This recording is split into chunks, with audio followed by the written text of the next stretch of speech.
are located?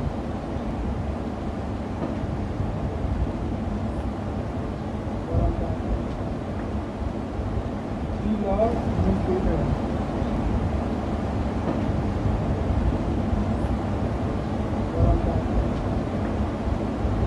Three are located.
सब समझा दिए तो आप मेरे जगह नहीं हो गए होते।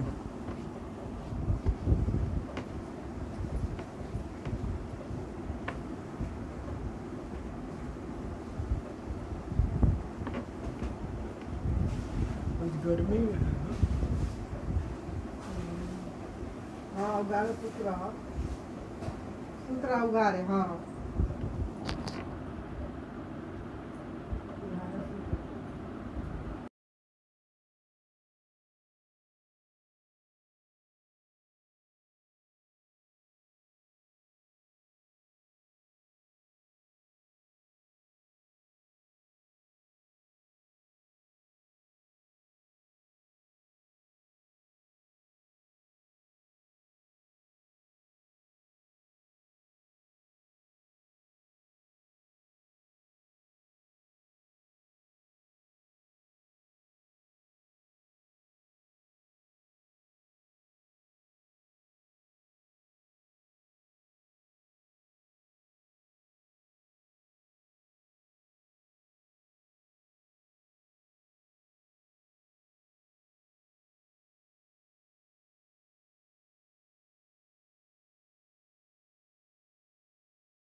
Roman Yaremchuk, Mykola Shaparenko, Ilya Zabarny, Vitaly Mikolenko, Alexander Zinchenko, Alexander Karavayev and Mykola Matvienko. For England, it's Jordan Pickford, Kyle Walker, Luke Shaw, Declan Rice, John Stones, Harry Maguire, Harry Kane, Raheem Sterling, Calvin Phillips, Jadon Sancho and Mason Mount. We're closing in on kickoff at the Stadio Olimpico in Rome, where Ukraine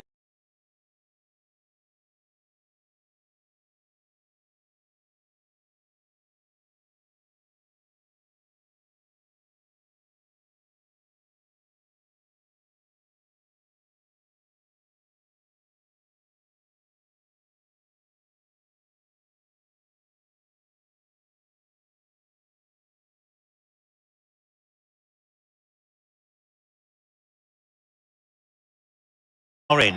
Ukraine are Gregory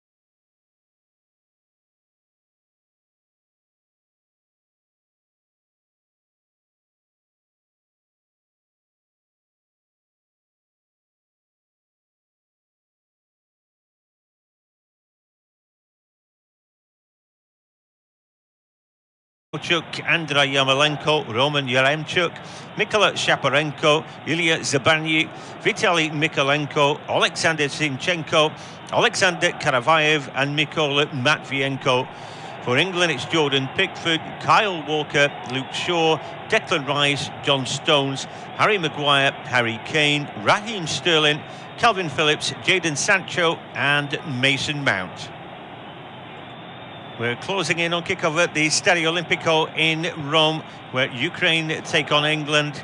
And for the Ukraine, then Andrei Shevchenko makes just one lone change from the team, who beat Sweden 2-1 in extra time at Hampden last time, with Stepanenko replaced by Mikolenko.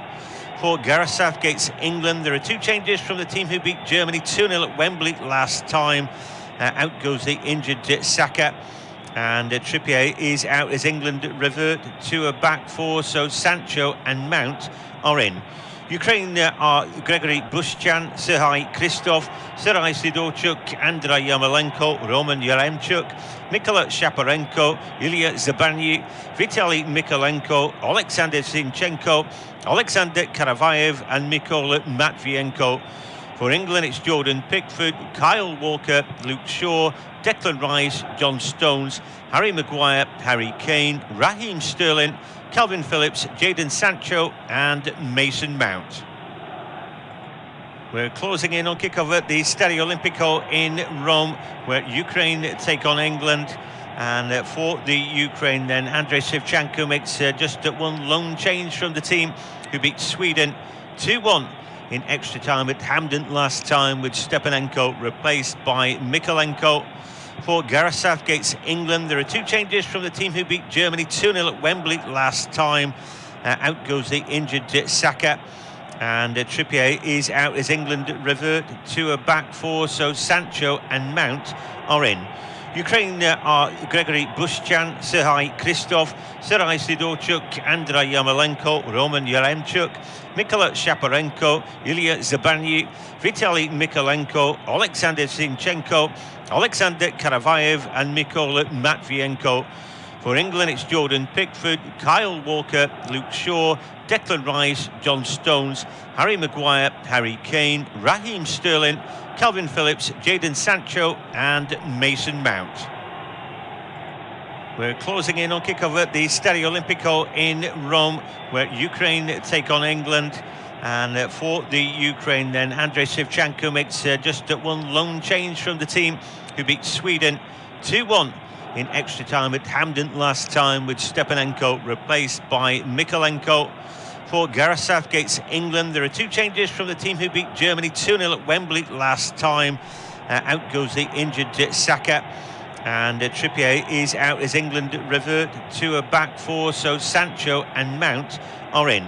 Ukraine are Gregory Bushchan, Serhii Kristov, Serhii Sidorchuk, Andrei Yarmolenko, Roman Yaremchuk, Mykola Shaparenko, Ilya Zabarny, Vitaly Mykolenko, Alexander Zinchenko, Alexander Karavayev and Mykola Matvienko.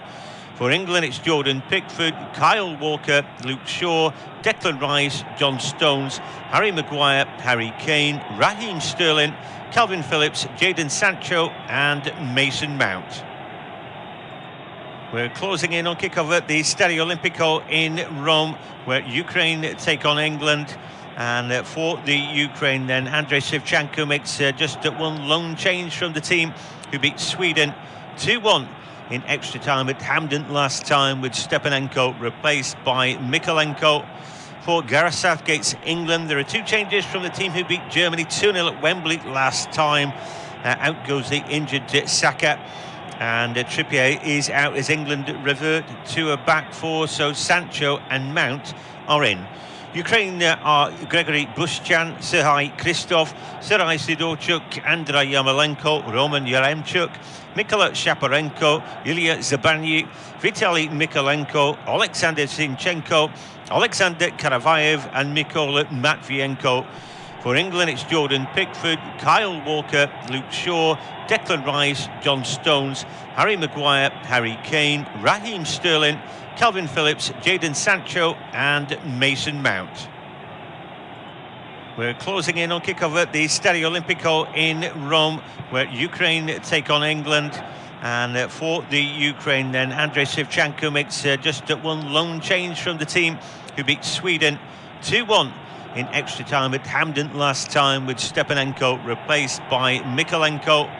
For Gareth Southgate's England, there are two changes from the team who beat Germany 2-0 at Wembley last time. Out goes the injured Saka, and Trippier is out as England revert to a back four, so Sancho and Mount are in. Ukraine are Gregory Bushchan, Serhii Kristov, Serhii Sidorchuk, Andrei Yarmolenko, Roman Yaremchuk, Mykola Shaparenko, Ilya Zabarny, Vitaly Mykolenko, Alexander Zinchenko, Alexander Karavayev and Mykola Matvienko. For England, it's Jordan Pickford, Kyle Walker, Luke Shaw, Declan Rice, John Stones, Harry Maguire, Harry Kane, Raheem Sterling, Calvin Phillips, Jadon Sancho and Mason Mount. We're closing in on kickoff at the Stadio Olimpico in Rome, where Ukraine take on England. And for the Ukraine then, Andrei Shevchenko makes just one lone change from the team who beat Sweden 2-1 in extra time at Hampden last time, with Stepanenko replaced by Mykolenko. For Gareth Southgate's England, there are two changes from the team who beat Germany 2-0 at Wembley last time. Out goes the injured Saka, and Trippier is out as England revert to a back four, so Sancho and Mount are in. Ukraine are Gregory Bushchan, Serhii Kristov, Serhii Sidorchuk, Andrei Yarmolenko, Roman Yaremchuk, Mykola Shaparenko, Ilya Zabarny, Vitaly Mykolenko, Alexander Zinchenko, Alexander Karavayev and Mykola Matvienko. For England, it's Jordan Pickford, Kyle Walker, Luke Shaw, Declan Rice, John Stones, Harry Maguire, Harry Kane, Raheem Sterling, Calvin Phillips, Jadon Sancho and Mason Mount. We're closing in on kickoff at the Stadio Olimpico in Rome, where Ukraine take on England. And for the Ukraine then, Andrei Shevchenko makes just one lone change from the team who beat Sweden 2-1 in extra time at Hampden last time, with Stepanenko replaced by Mykolenko. For Gareth Southgate's England, there are two changes from the team who beat Germany 2-0 at Wembley last time. Out goes the injured Saka, and Trippier is out as England revert to a back four, so Sancho and Mount are in. Ukraine are Gregory Bushchan, Serhii Kristov, Serhii Sidorchuk, Andrei Yarmolenko, Roman Yaremchuk, Mykola Shaparenko, Ilya Zabarny, Vitaly Mykolenko, Alexander Zinchenko, Alexander Karavayev and Mykola Matvienko. For England, it's Jordan Pickford, Kyle Walker, Luke Shaw, Declan Rice, John Stones, Harry Maguire, Harry Kane, Raheem Sterling, Calvin Phillips, Jadon Sancho and Mason Mount. We're closing in on kickoff at the Stadio Olimpico in Rome, where Ukraine take on England. And for the Ukraine then, Andrei Shevchenko makes just one lone change from the team, who beat Sweden 2-1 in extra time at Hampden last time, with Stepanenko replaced by Mykolenko.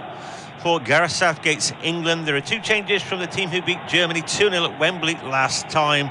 Out goes the injured Saka, and Trippier is out as England revert to a back four, so Sancho and Mount are in. Ukraine are Gregory Bushchan, Serhii Kristov, Serhii Sidorchuk, Andrei Yarmolenko, Roman Yaremchuk, Mykola Shaparenko, Ilya Zabanyi, Vitaly Mykolenko, Alexander Zinchenko, Alexander Karavayev and Mykola Matvienko.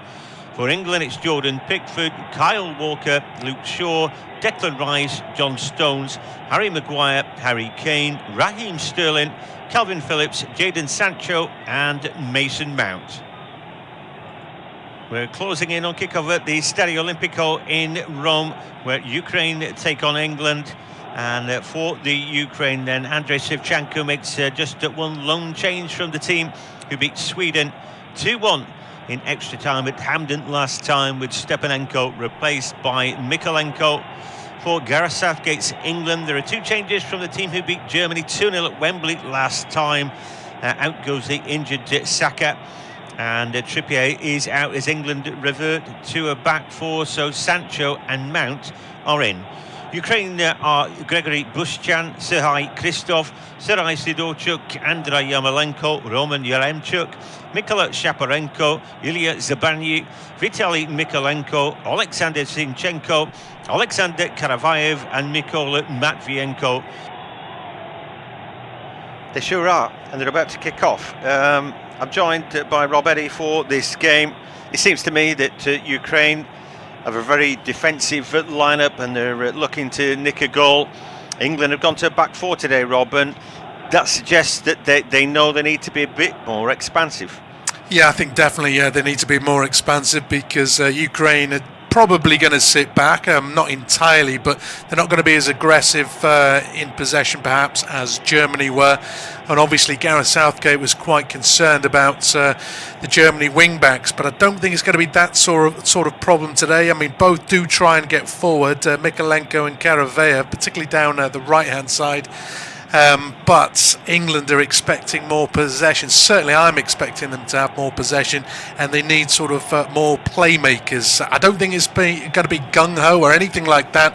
I think England and England fans would probably take a 1-0 right now, but the first goal will obviously affect this game, and I think England will be patient in trying to get it. Yep, they may have to be in about 30 degrees of heat in Rome at the Stadio Olimpico. Not been a bad hunting ground for England over the years necessarily. Anyway, the England players take the knee. The expats in the crowd. There'll be quite a few England fans in there, really, all across Europe that'll have been able to go there, just not from England itself. Anyway, it is what it is. I think the Ukraine have got the similar problems in travelling to the stadium, but it's a decent crowd in at the Stadio Olimpico, and the game is underway. The blue and yellows just have the ball momentarily as then Kane gets on the ball, and England looking to get on the front foot. There's a little bit of work to do. Zabanyi up the flank. The ball breaks back kindly for them. Shaparenko going to help out, but England on it in their more usual home strip today. Ukraine all in yellow. Makes it very easy to work out who's doing what to who, as for the first time it is Raheem Sterling on the ball. Sure overlaps him, but the ball eventually goes back to Maguire, and then Stones, and then Walker. So looking to work in Sancho down the right hand side. He gets an early feel of the ball, and then the ball goes backwards. We saw Denmark earlier get past the Czech Republic 2-1. That was a tight old game. England yet to concede in the tournament. They'll be hoping for a good start as well. Denmark's start was way too good for the Czech Republic, who only really woke up after the break. What do you think, Rob? I mean, the test for England might just be conceding a goal in this tournament. So far, that's not happened. No, I mean, I think defensively England have been really good. Admittedly, I think the formation has been set up quite defensively. And obviously in the earlier group games, which England won 1-0, they were happy at 1-0. If they did go behind, obviously you'd think it's got to be a different mindset. But just judging by that first sort of Ukraine possession, England on the attack lost possession and it was just humped downfield by Ukraine. There's no desire to play it out or anything like that. So I think England are going to have a lot of the possession, probably in a lot of good areas, and it's a question of whether they can unlock Ukraine. Ukraine did make one change, of course, in a sense, because Zinchenko played out on the left against Sweden. He's been moved into a more central position for this particular match. Obviously got plenty of experience of the English players playing for Manchester City, but I still think it's a defensive setup, and England just have got to bide their time, and eventually you'd think they would create chances, because in the tournament they haven't been great at creating chances. No, we'll have to see, won't we? I was reading something about Ukraine saying that depending on the strength of the opposition, they would decide to press higher or not up the field. It's a real low press against England, and I think they're just going to try and dig in and do what they can, but maybe throw a few subs on later. But for the moment, it looks really humble. I was just looking at the Ukraine team on Wikipedia, and out of the selection they've got for defenders, they're nearly all on the field right now. So it gives a bit of a hint. Here's Sancho on their right-hand side. Maybe an opportunity for Mount. Cuts into the box. He falls over his own feet there. I thought it was promising for him, but he almost cut too sharply for himself there. And he looked at the referee, but there was nothing doing there, Rob. No, definitely not. And we've seen in the tournament, slight contact doesn't mean a foul. It probably would do in the Premier League, and it's a little bit sad to see him go down so early, because England were in a good position. It was a nice little interchange, ball into the box. Harry Kane is through. Oh, and he's poked it into the back of the net. I think that took a deflection off a defender. It was a kind of a tackle in midfield, which fell for Harry Kane. Harry Kane scored his first goal of the tournament last time out against Germany. He's got England up and running inside 4 minutes at the Stadio Olimpico. A bit out of nothing, that goal, but Harry Kane straight onto it, made no mistake. Well, what a start for England then, eh? We're wrestling about who was doing what to who, but we'll just take another look at how this happened. Raheem Sterling trying to flick that ball through. It's a great ball, that, from Raheem Sterling. I think we'll have to give him the magic assist for that, because that was the defence splitter. And whatever you think about Harry Kane, he's very unlikely to miss from there. But anyway, Tope hooked that one in, right-footed in the end. So England have an early lead at the Stadio Olimpico. Well, it's all England's Christmases have come at once. They're yet to concede in the tournament, and they've taken another lead, another early lead. Raheem Sterling was on the left-hand side, looking to cut in on his right-hand side, and he flicked the ball through. It didn't seem a big gap, really, but there was Harry Kane bearing down on the goal of Gregory Buschan. Just toe-poked it with his right boot, but it was enough to take it past the Ukraine goalkeeper for 1-0. Yeah, Shaparenko it was that came to close out Sterling, but Sterling just got the pass off. I mean, initially I thought that was kind of being tackled in the process, but as John pointed out there, he just slipped the pass through, and the weight was perfection from Raheem Sterling. And the doubters have been well and truly silenced if they weren't with 3 goals in 4 games. He's now played a lovely, delightful through ball for Harry Kane to get his second of the tournament. England are up and running. Now, will that change Ukraine's mindset? I thought they'd be quite defensive to set up with, but they're already a goal down. Now, they don't want to obviously concede the second, but obviously their onus is now to take the game to England as they lead, and that's the kind of situation that England probably want, given the pace particularly of Sterling, but also Sancho on the counter. We are seeing plenty of possession from the Ukraine right now since the goal, and they're trying to work it down the left hand side. Yaremchuk is lining up a shot. Stones comes out to block.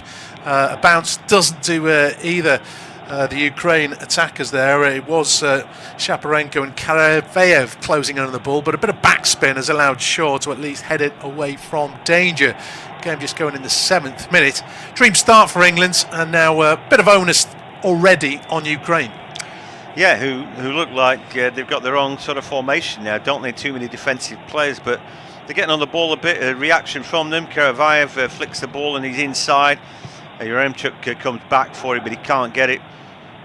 Yeah, I mean, we're looking at Mount there inside the box, and when he went down screaming for a penalty, he left a leg out, really, and I don't think anybody's convinced by that. For some reason decided to show us that again. Yarmolenko trying to make ground down the right hand side, but Maguire's come out to defend and eventually clear his lines just up the field.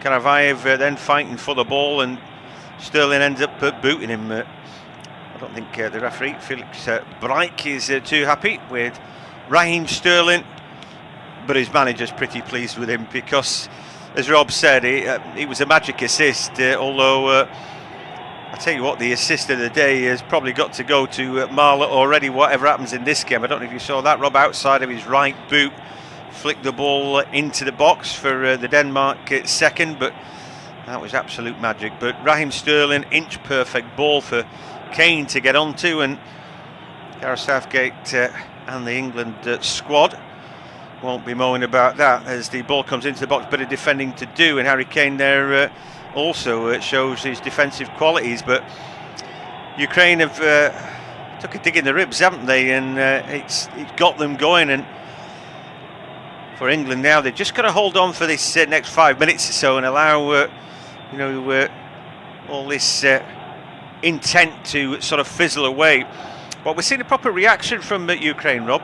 Yeah, and I quite like it. I mean, I've done a couple of Ukraine games. I wasn't impressed with them against Sweden. I thought it took them forever to actually put the 10 men of Sweden under pressure. Of course, they got the what turned out to be the winner in the last minute of extra time. But obviously, they've conceded. They're dominating possession. There's a bit more intensity about them. They want the ball. They're getting bodies forward. And it's a promising response for Andrei Shevchenko's side. England need to be careful, of course. 1 or 2 players are on yellow cards. And they don't want to just commit fouls willy-nilly. Yeah, they're just being made to... They're being asked questions so far. That free kick that Ukraine just had wasn't the best delivery in. But I also wasn't convinced by the defending from England. But they did manage to scramble it away. But yeah, good response from the Ukraine. Yeah, it's funny, isn't it? We used to say, oh, England haven't got great defenders, have they? And here they are, this deep into a tournament without conceding. But, well, just a case in point, there's a good defending by John Stones, who his career seemed to be sort of treading water and second choice at his club. And then, things have moved on a little bit. I was listening to a conversation with Micah Richards on the radio, saying he just sat down with him, saying, well, you're good enough, so you just got to crack on, don't you? And eventually he's sort of come back into the first team reckoning as Raheem Sterling wins the ball fairly high up the field. Calvin Phillips now on it, just steadies it down. For England now, they can play a little bit keep ball. The thing about Ukraine here is that they're making no effort to get the ball. They're going to let England creep up to the halfway line. It's really hot at the Stadio Olimpico, and that can't be overstated. 30 degrees, they reckon. It was hot in Baku as well this afternoon, but I think you've got to measure, how much effort you put in. Here is Raheem Sterling now. It's certainly easier to play with the ball than without it. Just throwing one by England. All up back to Maguire. Ukraine 0, England 1. There's only 10 minutes played, but it only took 4 of them for England to take the lead. And Raheem Sterling, what a tournament that kid's having.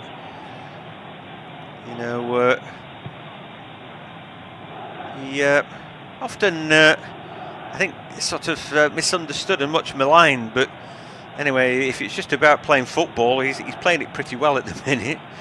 And yeah, he seems really focused on what he's doing. I didn't think he necessarily played that well Champions League final at the back end of the season, but he's certainly seemed fresh enough for the tournament and must have the confidence now of the way that he's been playing, and I mean he is absolutely written himself into the first 11. Necessarily before the ball was kicked in the tournament, I wouldn't have necessarily thought they would have been starting Raheem Sterling. We'll bring Rob in a second on that point, but here now an opportunity for Yarmolenko, right hand side, just the edge of the box, gets the cut back in. Eventually Declan Rice will be able to clear that one away, and again England repel the raid. Harry Kane back deep. What do you think, Rob? I mean, I didn't even think Raheem Sterling necessarily was the first 11 player for England at the start of the tournament, or before a ball was kicked. Yeah, I think first game of the tournament, I probably wouldn't have had him in my side.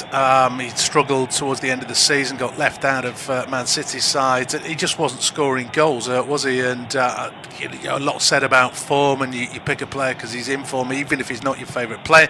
And there's just no form to go with Raheem Sterling. But credit to Gareth Southgate, he stuck with his man. And he's been rewarded 3 goals and assists for this one, and he's been one of England's better players. I still think England haven't hit their stride yet, just across the team really. I'm not just having a go at players. I think England can play a lot better than what we've seen in the 4 games thus far. It's great to beat Germany, but I think both sides kind of just didn't want to lose that, and it wasn't quite a full-blooded affair. But I mean, you can only score goals again. If you're a forward and you score goals, then that's all you can ask of your players. I thought it was a nice little break moments ago from the Ukraine. This is when Harry Kane tried a little back heel, which didn't quite come off, but it's quite a swift transition. Unfortunately, the cross from Yarmolenko took a little bit of a deflection. Here goes Kyle Walker. Yeah, bombing on, going to get to the byline, tries to cut the ball back in. It's a good block in the end. I think Mykolenko just able to regather himself and get back with him, although when he's flying, he's hard to catch, isn't he? Kyle Walker, very speedy. Calvin Phillips lets the ball under his foot there. That rather lets the air out of the balloon a little bit. Yeah, I think Kane scoring now. Raheem Sterling full of confidence. I think the points have been made that out of the England squad, there are winning players. Players who've won titles with Man City, or a Champions League with Chelsea, and I think that breeds a little bit of confidence. Harry Kane shouldn't worry. He's probably going to get a move to wherever he wants, and a bit of money be thrown at him, and quite rightly too. Something about Raheem Sterling just earlier this season saying, maybe I've lost a little bit of pace, but I'm a better player nowadays. And I thought that's like shorthand for I'm not as good as I was. But maybe that is exactly right. That experience, he plays differently, and that's allowed him to settle down rather than just being constantly herring after the ball and putting your head down. Maybe you do have to become a better player, and if you're surrounded by all those players at Man City, I'm sure you become better. Anyway, here come England on the ball, down left hand side with Luke Shaw, just steps on his inner. He's not going anywhere and goes back to Maguire, but keep ball. Like I said, a hot sticky night, 30 degree in the Stadio Olimpico in Rome. Doesn't hurt, but that was a poor ball forward this time for England, and now a long clearance. But it's behind Yaremchuk. I don't know what he's supposed to do with that kind of delivery. In fact, it was the 7, Yarmolenko. But again, it's rather sort of route one and a bit thoughtless at times from Ukraine. They had a little bit of a spell after the goal, but it looks like England are through that, Rob. Yeah, I mean, in one sense, it's not the worst ball because it's Yarmolenko one-on-one with John Stones. Obviously, the execution of the pass wasn't fantastic, and therefore Yarmolenko's got no chance. But John Stones was noticeably deeper than his teammates. I don't think Raheem Sterling's kept this in. That's an ambitious pass from John Stones. I don't know what Luke Shaw was doing. It was coming in his direction and he headed off down the line. I don't know if he'd just taken his off and made his run before he saw it coming. But that's given possession back. But yeah, I didn't think it was the worst move from Ukraine. Bad execution. England need to try and somehow get Jadon Sancho involved. He's trying to stay high up the pitch and on that right flank, but he's barely had a kick. He was involved in the little move which led to the Mount penalty claim, but that's about the only time I can remember Jadon Sancho actually getting involved in this game. He might be double marked or things like that, but Sterling's managed to come deep, get a touch, get involved. Sancho needs to do the same on the other side. Yeah, he sure does. I did the England-Scotland game, and there were boos ringing around Wembley when Foden went off, and he might consider himself a little bit unlucky, but then again, I'm a big Jack Grealish fan here. Now an opportunity for Ukraine. Into the box they go, and they get the shot away with the Yarmolenko, and that's saved by the keeper. Well, you were talking about England's defenders getting isolated one-on-one, and that's happened again. Some poor stuff in the middle of the park. I think it was Kyle Walker with a sloppy ball there, and England nearly paid for that. Yeah, it's a terrible pass from Kyle Walker. Having said that, I thought John Stones had half a chance, but in this day and age, you don't want to commit and not win the ball. You might get a red card if you're just a fraction late, things like that. So John Stones tried to stay on his feet, almost beaten for pace. Nearly. Corner kick comes in, the ball headed up in the air by Kyle Walker, not being cleared away. Now it has maybe an opportunity for England to clear it. At least the ball travelling toward the halfway line where Matvienko gets Ukraine going again. The blue and yellows back on the ball, left hand side, opportunity for Mykolenko, but the ball then goes backwards, and England have just about seen him off for the time being. Ukraine getting on the ball an awful lot, and again England herring around and kind of expending a lot of energy, but Mount there pressed the ball, Sancho did not, and then obviously it's a big gap. Here's an opportunity then, the ball into the box, eventually cleared away. Zinchenko just trying to link up then with Yarmolenko. How is it, Rob, that England look technically all at sea against a team now dominating possession, and it's almost like they're making Ukraine look like world beaters on the ball now. If England are going to go through the tournament, they're going to have to come up against an Italy or Spain who are going to keep the ball even better than Ukraine, but they don't seem to. I know they're 1-0 up, England, but I don't know, they're not playing that well at the minute. No, they're not playing that well. I think the two wing backs are keeping the defenders stretched, and there are gaps there, and I haven't been impressed with Ukraine in this tournament this far, but they do look a little bit more pacey going forward, a little bit more direct. They've got half a chance. They're only 1-0 down, like you say. They're getting on top possession-wise, but I just wonder if the changing of the formation and maybe players on the pitch aren't quite settled in what they're supposed to do. As Raheem Sterling's running back brilliantly, but then tries an ambitious ball cross field which won't reach Jadon Sancho, working hard to win it back. As the Ukraine player down, Raheem Sterling definitely won the ball and there's no problem, but is that Mykolenko who has got a problem out on the left? But yeah, I mean, England's not passing it to each other. That's half the problem. When Ukraine aren't pressing them, they look fine knocking it around, but as soon as there's a bit of energy in their faces, England, their passing's gone a fraction of right. At the Olympic Stadium in Rome, Ukraine 0, England 1. But we've seen a reaction from Ukraine, who are getting on the ball a lot more, technically looking pretty good, and they've just had one cracking chance down the left-hand side. Ball given away by Kyle Walker, and there was Yarmolenko running, herring into the box. Now he got his shot away, John Stones stood off him, but Pickford there at his near post, making sure that he made the save. Ukraine dominating play at the minute. Yeah, just coming up to 20 minutes gone, and a bit of a respite for both sets of players if the temperature is a problem, because they're just getting a little bit of... It's Matvienko who's getting a little bit of treatment. Looks like a right ankle foot issue, but he might just be milking it, because looking at a replay there, looked to me as though Raheem Sterling cleanly took the ball.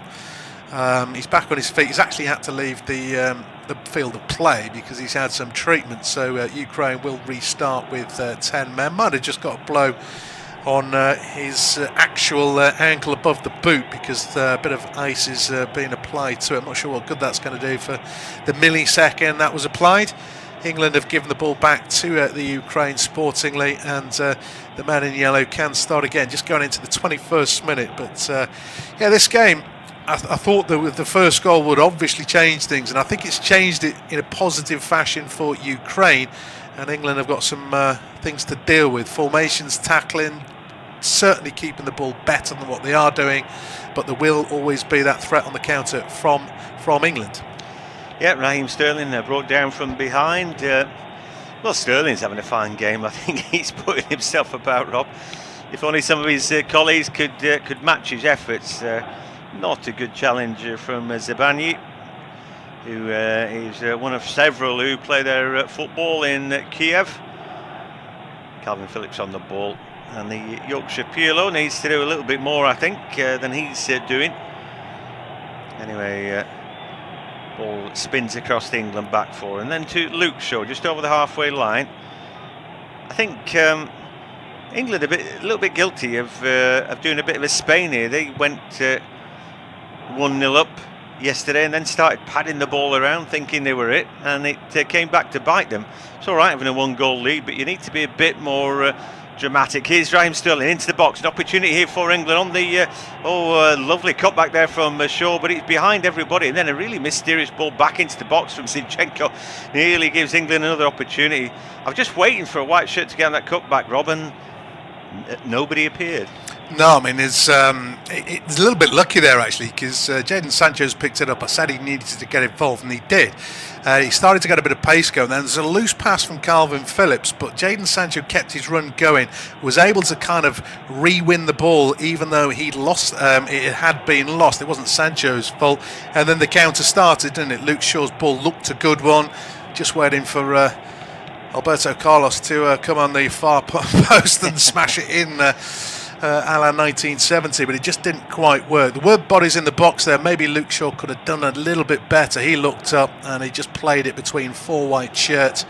But that was better from England. Bit of pace, bit of purpose, and they looked better. This when they've just tried to knock it around the middle of the park, some of their passing's been a bit loose, but if they've a bit of pace and purpose, all of a sudden they look dangerous.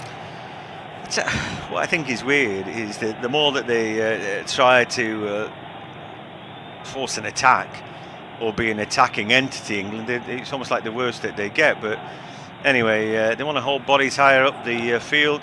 Sancho does need to get into it. He's still running around a little bit like a headless chicken, albeit he got involved a little bit more, and he's come a bit more central. I think he was hanging out to dry in that inside right position, not knowing whether he should be chasing Mikalenko or what, you know. Anyway, Calvin Phillips on the ball now, just hooks that ball back. Very conservative play. We're halfway through the first half. Ukraine 0, England 1. You're listening to independent off-tube studio commentary of what I would describe as a funny old game, really, because I don't think we expected a goal that early. The goal on 4 minutes is kind of, in a way, for England, spoiled their game in terms of what we can expect in open play, and showed the Ukraine that actually England could be got at. So that's what we've learned. But the thing is, Rob, you always rather be 1-0 up. Yeah, I mean, it's come early, and England haven't always been great with the lead. It has been nervous and cagey at times. Has been suggested that there's been great game management in the past in this tournament. Other tournaments, of course, it's not worked out that way. Croatia, of course, were trailing for a long time before they got back into it, and we know what happened there at the last World Cup. But England, that last attack that they had with Luke Shaw down the left might just refocus at their minds. It shows that they can get at Ukraine, get in behind as well. It just needs perhaps a little bit more commitment in possession. Obviously, if Ukraine don't get another chance, it'll be job done. I said England fans would take a 1-0. Of course they would. It means they're in the semis next week against Denmark, of course, will be the Czech Republic earlier this evening. But yeah, it's weird, sometimes weird watching England. They can make hard work of being in possession. I think if they just bit the attack a little bit more, we want to give it to our wide players, we want to run at fullbacks, we want to get bodies in the box, I think they'd ask more questions of the opposition. Yep, absolutely. I think listening to the radio this morning, they're asking, I think they wanted Guillem Balaguer to be critical about Spain and how they got through, and he didn't give a monkeys, did he? Just happy that they were there. And I think that's it to some degree, but I'm not sure if scraping your way through 1-0 is going to be the way to do it, although in fairness Greece did that, didn't they, back in the day. Anyhow, it is what it is there. Poor ball back to Phillips, and all he can do is stick a leg out there. Sidorchuk kept him honest. Ukraine 0, England 1, 26 minutes gone. It's not been a good game by anybody's estimation, really, but England have got an all-important goal on 4 minutes. Raheem Sterling put a lovely through ball, perfectly weighted into the path of Kane, who turned the ball in. You only need to do that a couple of times, and that's enough to get you through. Here's Raheem Sterling, the danger man, into the box again, cuts onto his right-hand side. There was never really a shot on, that shot blocked at source. And now Yarmolenko again trying to turn. He has a good partnership, doesn't he, with Yaremchuk, but this time they can't quite get it going, and the ball ends up at the feet of Pickford. Shaw now on the ball, but that's a real sloppy ball from him, stopped in its tracks by Karavayev. And well, these two kind of counteracting each other, the two teams at the minute. Anyway, here come England again down the right hand side, just looking for that early ball, but well, Sancho's never onside in that move, is he? Looking over his shoulder, should have been looking down the line, but it's not working for me. Jadon Sancho's a good player, but he just looks all at sea tonight, Rob. Yeah, I mean, I don't think he's used to playing with this set of players. There is he's had 6 minutes of tournament football before this match, and I like the idea there because he's quite prepared to run behind the defence. Unfortunately, he started too early, and like you say, he was never quite onside. But I mean, Kane scored. He's struggling to get involved, really. England look okay when they're passing it around amongst their defenders, but getting it downfield with purpose, and it hasn't always looked good. As Raheem Sterling's turned his man again, he's the one England player who's actually at least standing out and trying to be able to do something. Not everything's come off, but he's got the assist. He's been dangerous. He's won free kicks. He's got another one here. And we just need to see that from more. Mason Mount, people were desperate to get him back in the side. Don't know what he's done apart from collapse to the floor trying to win a penalty. England's midfield trio looks as though it's getting easily bypassed when they're caught in possession. It has been something of a struggle for England so far, and yet they lead 1-0. Yeah, might be missing the hard work of Saka, you could argue. I like the understanding between Foden and Sterling. I think seems to work for me anyway. It is a free kick for England. Here is Luke Shaw now, left-footed. It's a good delivery in. There's a header over the top, and I think that was from the England number 6, Maguire. Although the camera's lingering on Kane, so I guess it was him. And indeed it was. Yeah, not bad effort, good delivery into a good area. Kane's not bad in the air at all, and he's got. It's not called a free header, but I think you could argue he should have done a little bit better because the defender's in front of him and he just perhaps followed the defender a fraction and is too far underneath it, couldn't keep it down. But if Ukraine get a set piece, I think they'll threaten as well. Any game, set pieces are always going to be key. As we saw in the last World Cup, of course, England scored plenty from set pieces, so we know the threat is there. From open play, just coming into the 30th minute now, it's something of a struggle. Wonderful ball from Sterling, poacher's finish from Kane, 1-0 up, but chances again. England are struggling, Ukraine is struggling, and at the moment it's a bit of a chess match. At the Stadio Olimpico, it is a bit of a chess match. England have the lead, and they managed to weather a little bit of a storm from the Ukraine, and now England just struggling to create chances. Jadon Sancho's looked out of sorts, trying to get into the game. We have seen England trying to attack, though. Look sure a good cutback, but to nobody in the box. Sterling had a shot blocked, and we've just seen the Kane header over. It's a game by margins, I think. Yeah, the problem for arguably Sancho is Walker is not getting forward at all. Luke Shaw is getting forward. He's put on a good ball into a box which looked like it might be a chance as Raheem Sterling for once loses out. He might, no, the referee says play on. I thought he might have just impeded Yarmolenko in trying to win the ball back, but credit to the referee. He was from Germany, Felix Brich, and siding with England on that occasion. But Sancho essentially has got no support down the right. I'm not just looking for excuses for him, but we've seen Luke Shaw go beyond Raheem Sterling down the left, Kyle Walker is arguably playing in a central three, and sometimes Harry Maguire is pushing down the left with Declan Rice dropping in.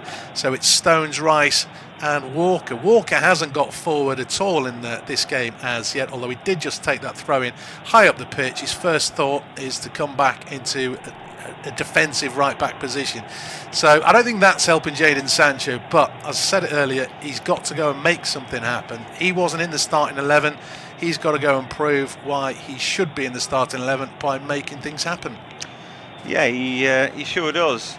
I think personally, I don't really want to see Walker bombing on. I don't think he's quite got the talent for it, and then when he does go, I think England are sort of a little bit bereft of the pace that they need in their defence. But anyway, that's just sort of my viewpoint about that. Ukraine 0, England 1, 32 minutes gone, and an interesting game, but not particularly an exciting one at the minute. England though back on the ball. Here they are with Kyle Walker. He's over the halfway line, and for Sancho, the ball breaks kindly. Now a ball into the box, but that's headed away by Christoph, and Kane was in good position there. Kane doesn't have to do too much, does he? For me, I'm happy to watch him goal line, Rob. Anyway, you might get another opportunity. Here is Sterling on the ball, then working to the byline, into the box it goes. What's the cutback like? Oh, it's a good one, but the ball is blocked away now. Maybe an opportunity, and a shot comes in from Declan Rice. Oh, he just saved another opportunity. That's blocked away. England not quite done with yet. Now they are, and the counter-attack is on for Ukraine. A lot of excitement there, Rob, and England close to getting a second. Yeah, it's great play down the left, and again it's Raheem Sterling. Another player's gone down for Ukraine. I think it's Krivtsov who's just sat down out of possession, and so Ukraine have put it out for a throw-in, and he's sat down shaking his head. He put one of those blocks in, and his teammate might have actually slid into the back, and we'll see another shot from Declan Rice. It's hit with power, and it was swerving. Bushan almost kind of went too far to his left, but he was able to recover. It's hit with power, but it's straight down the middle of the goal pretty much, and credit to Ukraine. Bodies get in the way of the other attempts, and they were able to repel it. But I mean, this is what I mean. England put some purpose and pace into a move, and Ukraine is struggling, walking around just knocking it 5 yards. A, it's allowing Ukraine to get back, and B, it's not putting them under any pressure. We've seen them be susceptible to aggressive, pacey attacks, and for me, England aren't doing it enough. Yeah, we saw number 4 go down there, so Christoph. Raheem Sterling started all that, didn't he? And we saw that shot come in, blocked away, then Kane got there, and then there was another shot that was blocked inside the box. I'm not sure who the second shot was from, but could have been Mason Mount, perhaps, not sure. When the ball broke out, it was Mount's shot blocked away, but that was good stuff, and we're still waiting because there's been treatment there for Serhii Christoph, the Shakhtar Donetsk man. He's shaking his head, but they'll be desperate to sort him out and get him back on. Like I said, half the defenders that they've got have started this game, so they've not got too many defensive replacements if needed. Yeah, one thing they could do, I suppose, is put Zinchenko into a more defensive position. They might not want to do that, and of course he's more of a left back than a central midfield, centre back. Maybe push Mykolenko inside because he is limping.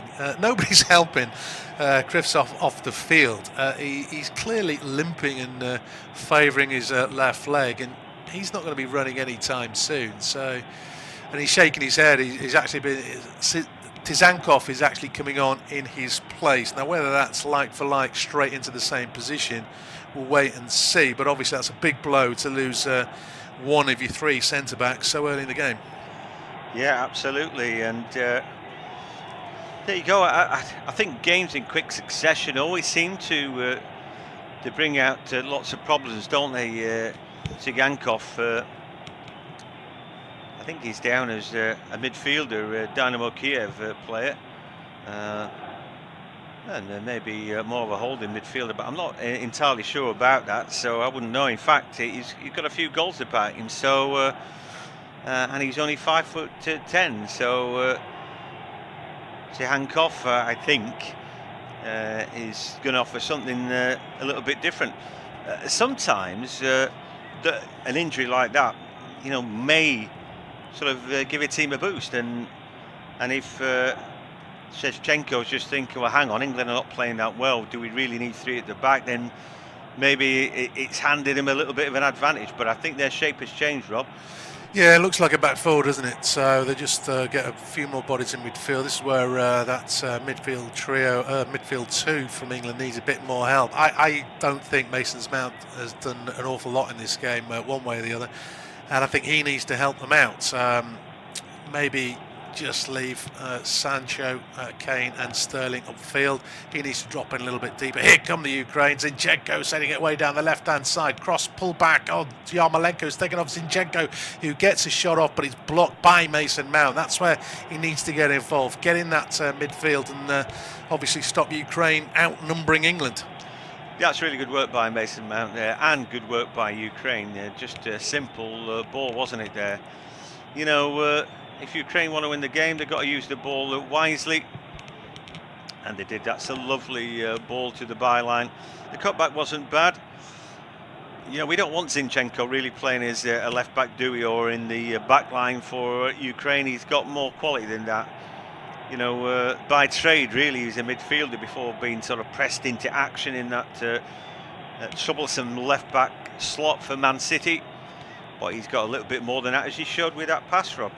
Yeah, I mean, he's a lovely weighted ball as well. And unfortunately, I think if Yarmolenko had left it for Zinchenko, because Zinchenko's looking at the ball as it's coming back to him, whereas Yarmolenko's going across the box. Maybe it's even a fraction behind him, so he's got to take a touch, and a bit of momentum's lost. It's allowed Mount to get back. So that's just unfortunate. Obviously, they've got to connect. Raheem Sterling's gone down following this challenge, but then he quickly sits up. It's not something that's hurt him too badly. Shaparenko a fraction late, clipping his heel. But yeah, I thought there was a good chance there for Ukraine. As I say, if Yarmolenko had got the shout from Zinchenko, it's difficult to tell your captain to leave it, I suppose. But I think if he'd been shooting, he scored against Sweden with a pile driver. There's a chance there to test Pickford, because Pickford hasn't had too much to do. He did have to deny Yaremchuk, but I think that's a pretty good chance.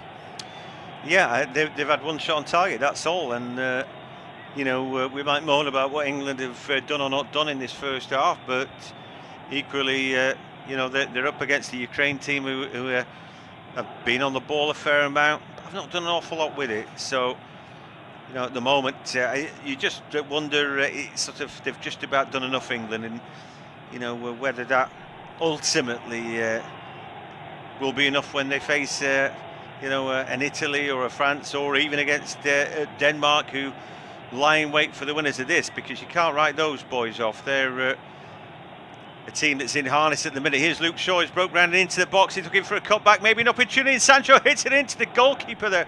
I don't even think that's a save. He just hit Bushchan there. I mean, Shaw, when he breaks into the box, I'm thinking shoot, but he's trying to pick out one of his colleagues. He was definitely onside. Yeah, the flag went up once the move had broken down, but if that had gone to VAR, then it would have been overturned, because the flag's gone up and they got a free kick, ultimately Ukraine. But like you say, when they stilled it, he looked onside. Again, I think somebody needs to shout, because that's not a bad strike from Sancho. It's not the worst. He's hit the target, which is something that people demand, at the very least. But he had so much time. He's got his back to goal and he swiveled and shot straight away. He had loads of time there. Harry Kane running onto it, could have said, he could have opted for the pass. But I can't believe that Harry Kane didn't tell him, just turn and run a goal. I mean, he could have walked it in. Strange that, but it's a chance gone.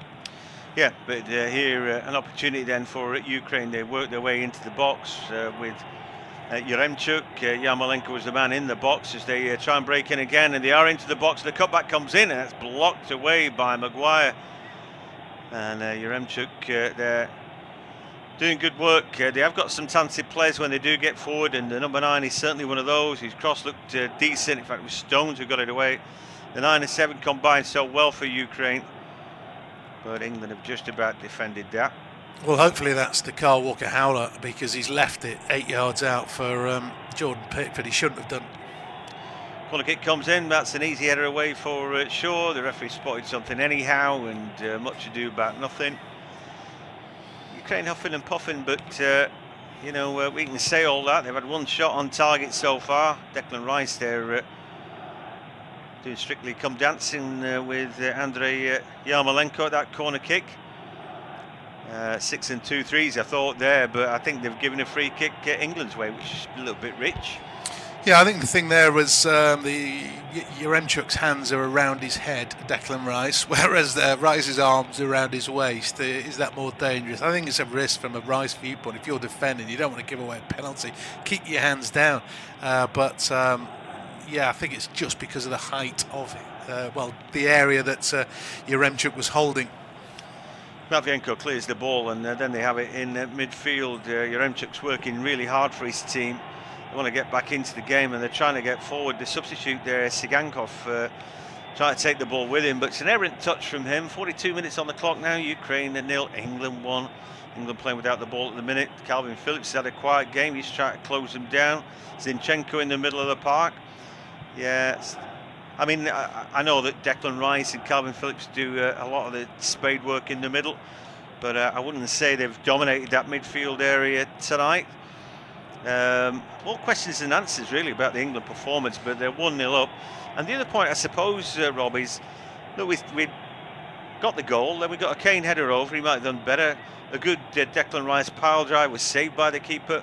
We saw that Sancho effort in the box, he was, and on another day that hits the back of the net. I mean, really, England might be 2 or 3 at the break. They're just 1 though, but they have created chances.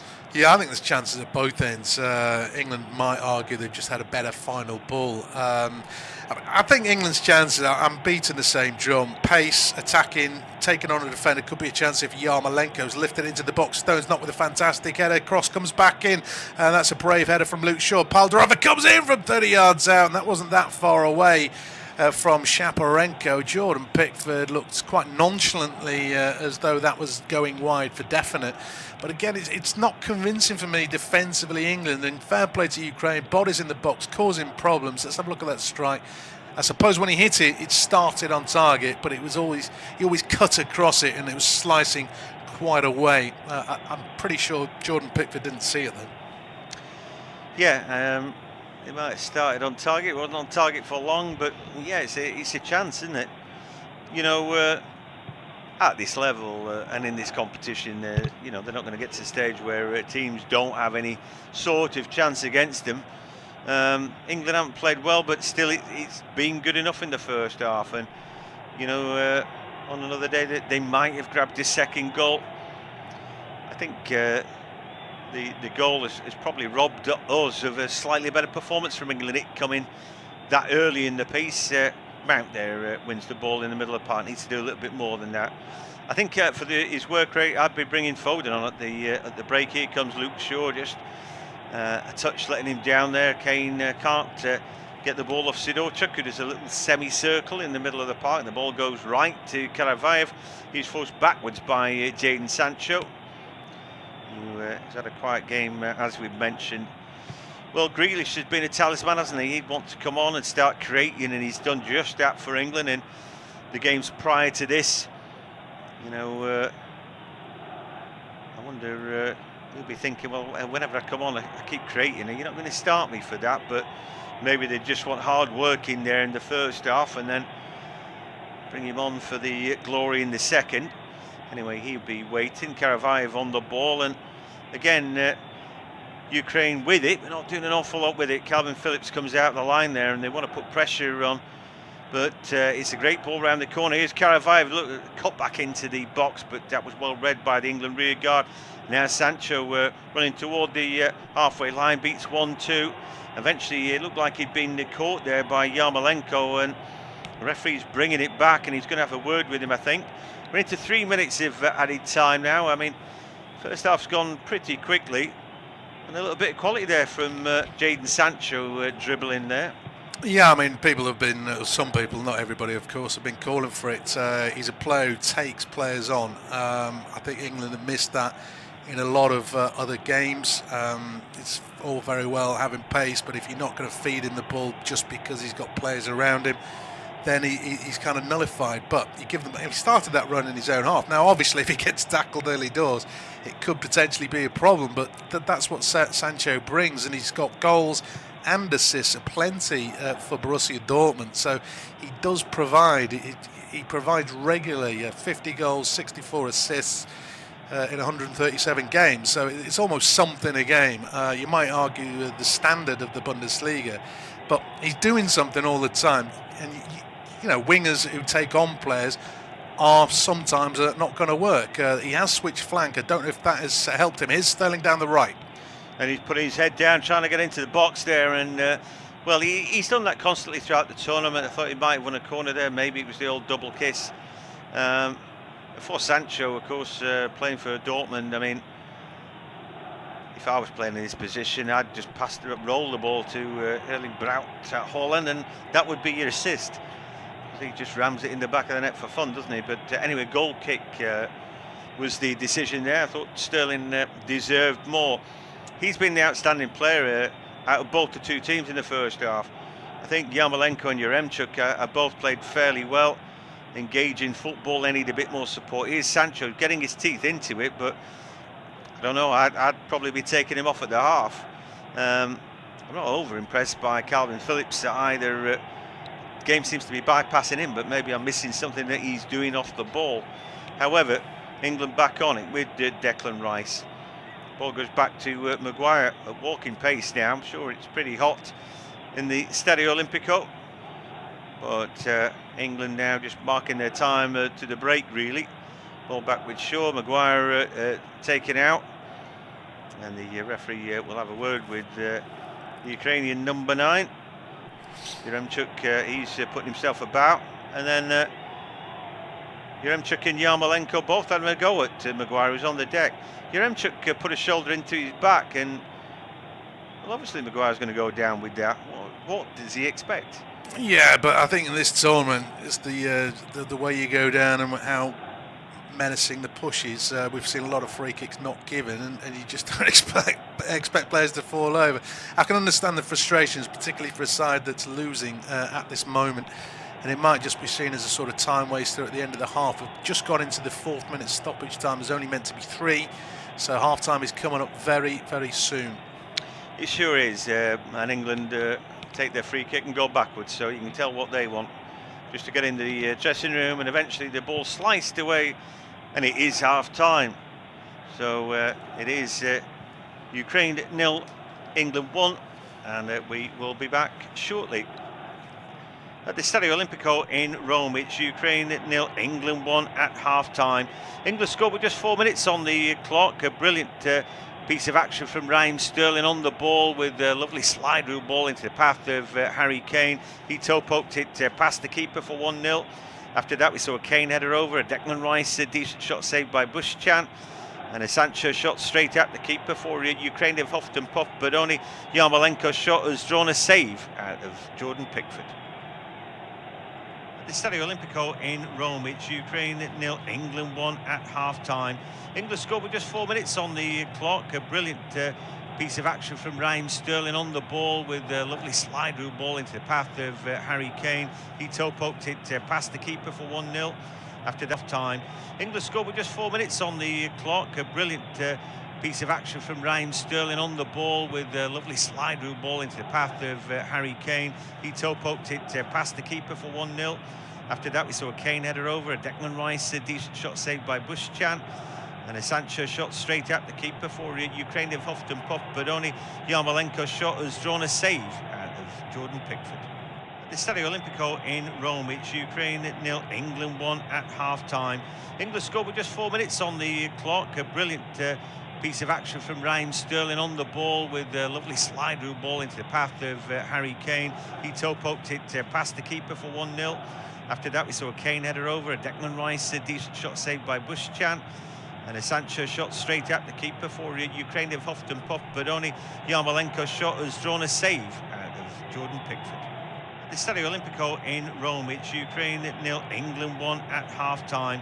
England scored with just 4 minutes on the clock. A brilliant piece of action from Raheem Sterling on the ball with a lovely slide rule ball into the path of Harry Kane. He toe poked it past the keeper for 1-0. After that, we saw a Kane header over, a Declan Rice, a decent shot saved by Bushchan. And a Sancho shot straight at the keeper for Ukraine. They've huffed and puffed, but only Yarmolenko's shot has drawn a save out of Jordan Pickford. At the Stadio Olimpico in Rome, it's Ukraine 0, England 1 at half-time. England scored with just 4 minutes on the clock. A brilliant piece of action from Raheem Sterling on the ball with a lovely slide rule ball into the path of Harry Kane. He toe-poked it past the keeper for 1-0. After that, we saw a Kane header over, a Declan Rice, a decent shot saved by Bushchan.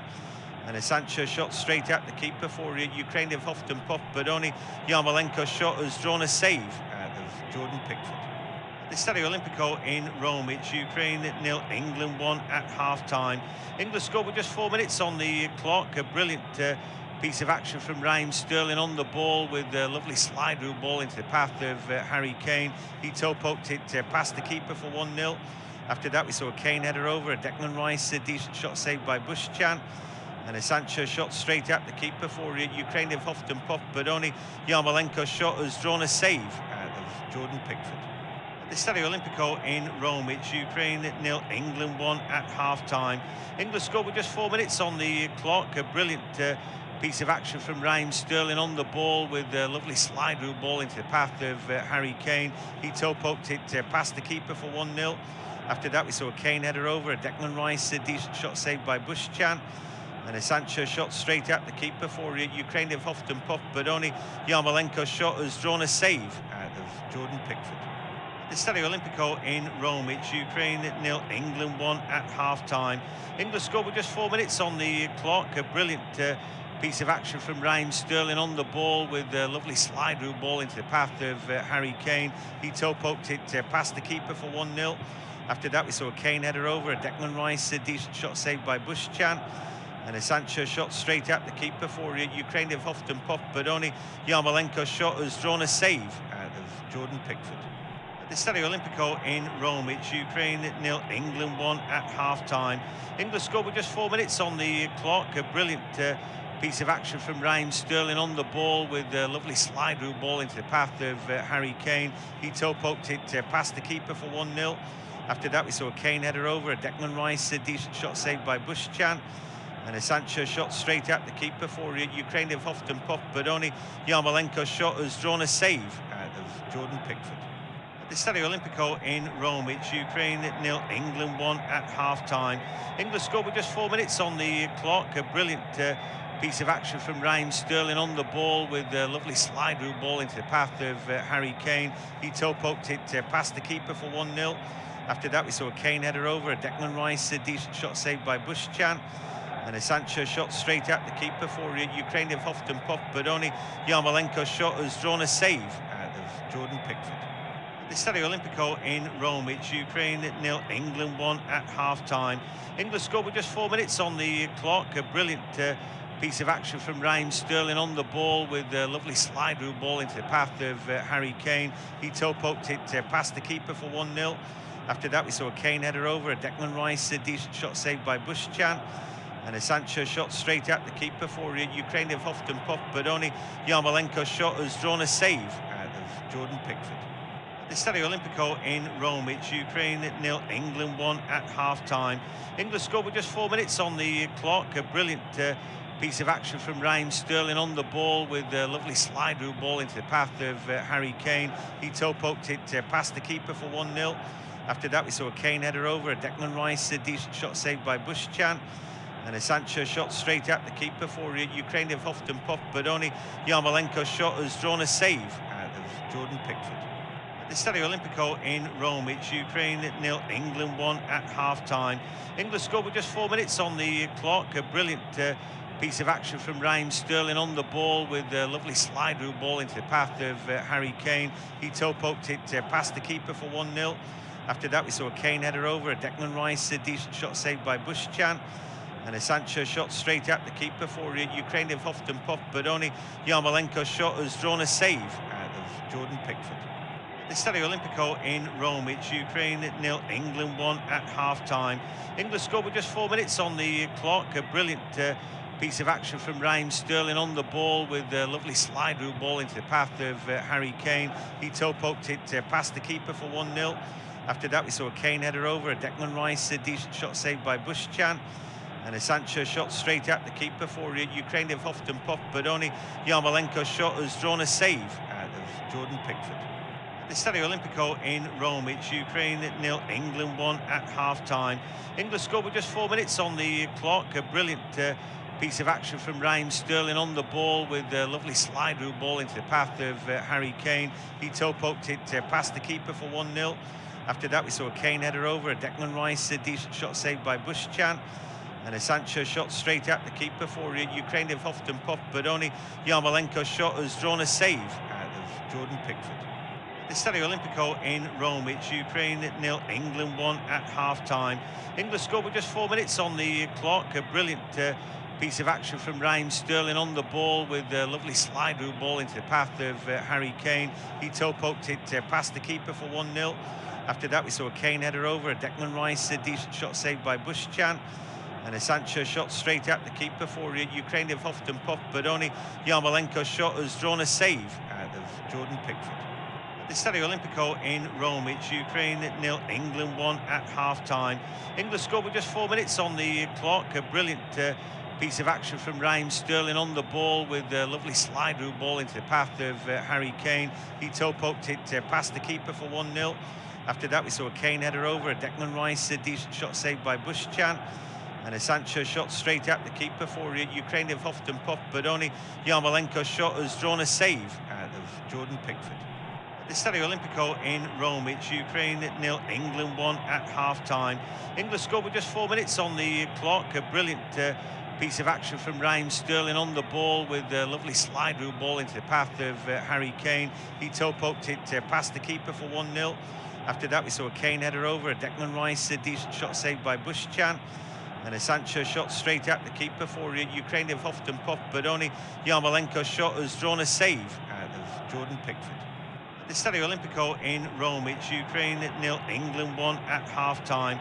England scored with just 4 minutes on the clock. A brilliant piece of action from Raheem Sterling on the ball with a lovely slide rule ball into the path of Harry Kane. He toe-poked it past the keeper for 1-0.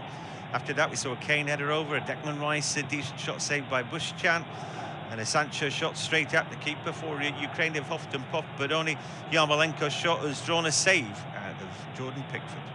The Stadio Olimpico in Rome, it's Ukraine 0, England 1 at half-time. England scored with just 4 minutes on the clock. A brilliant piece of action from Raheem Sterling on the ball with a lovely slide rule ball into the path of Harry Kane. He toe-poked it past the keeper for 1-0. After that, we saw a Kane header over, a Declan Rice, a decent shot saved by Bushchan, and a Sancho shot straight at the keeper for Ukraine. They've huffed and puffed, but only Yarmolenko's shot has drawn a save out of Jordan Pickford. The Stadio Olimpico in Rome, it's Ukraine 0, England 1 at half-time. England scored with just 4 minutes on the clock. A brilliant piece of action from Raheem Sterling on the ball with a lovely slide rule ball into the path of Harry Kane. He toe-poked it past the keeper for 1-0. After that, we saw a Kane header over, a Declan Rice, a decent shot saved by Bushchan, and a Sancho shot straight at the keeper for Ukraine. They've huffed and puffed, but only Yarmolenko's shot has drawn a save out of Jordan Pickford. The Stadio Olimpico in Rome, it's Ukraine 0, England 1 at half-time. England scored with just 4 minutes on the clock. A brilliant piece of action from Raheem Sterling on the ball with a lovely slide rule ball into the path of Harry Kane. He toe-poked it past the keeper for 1-0. After that, we saw a Kane header over, a Declan Rice, a decent shot saved by Bushchan, and a Sancho shot straight at the keeper for Ukraine. They've huffed and puffed, but only Yarmolenko's shot has drawn a save out of Jordan Pickford.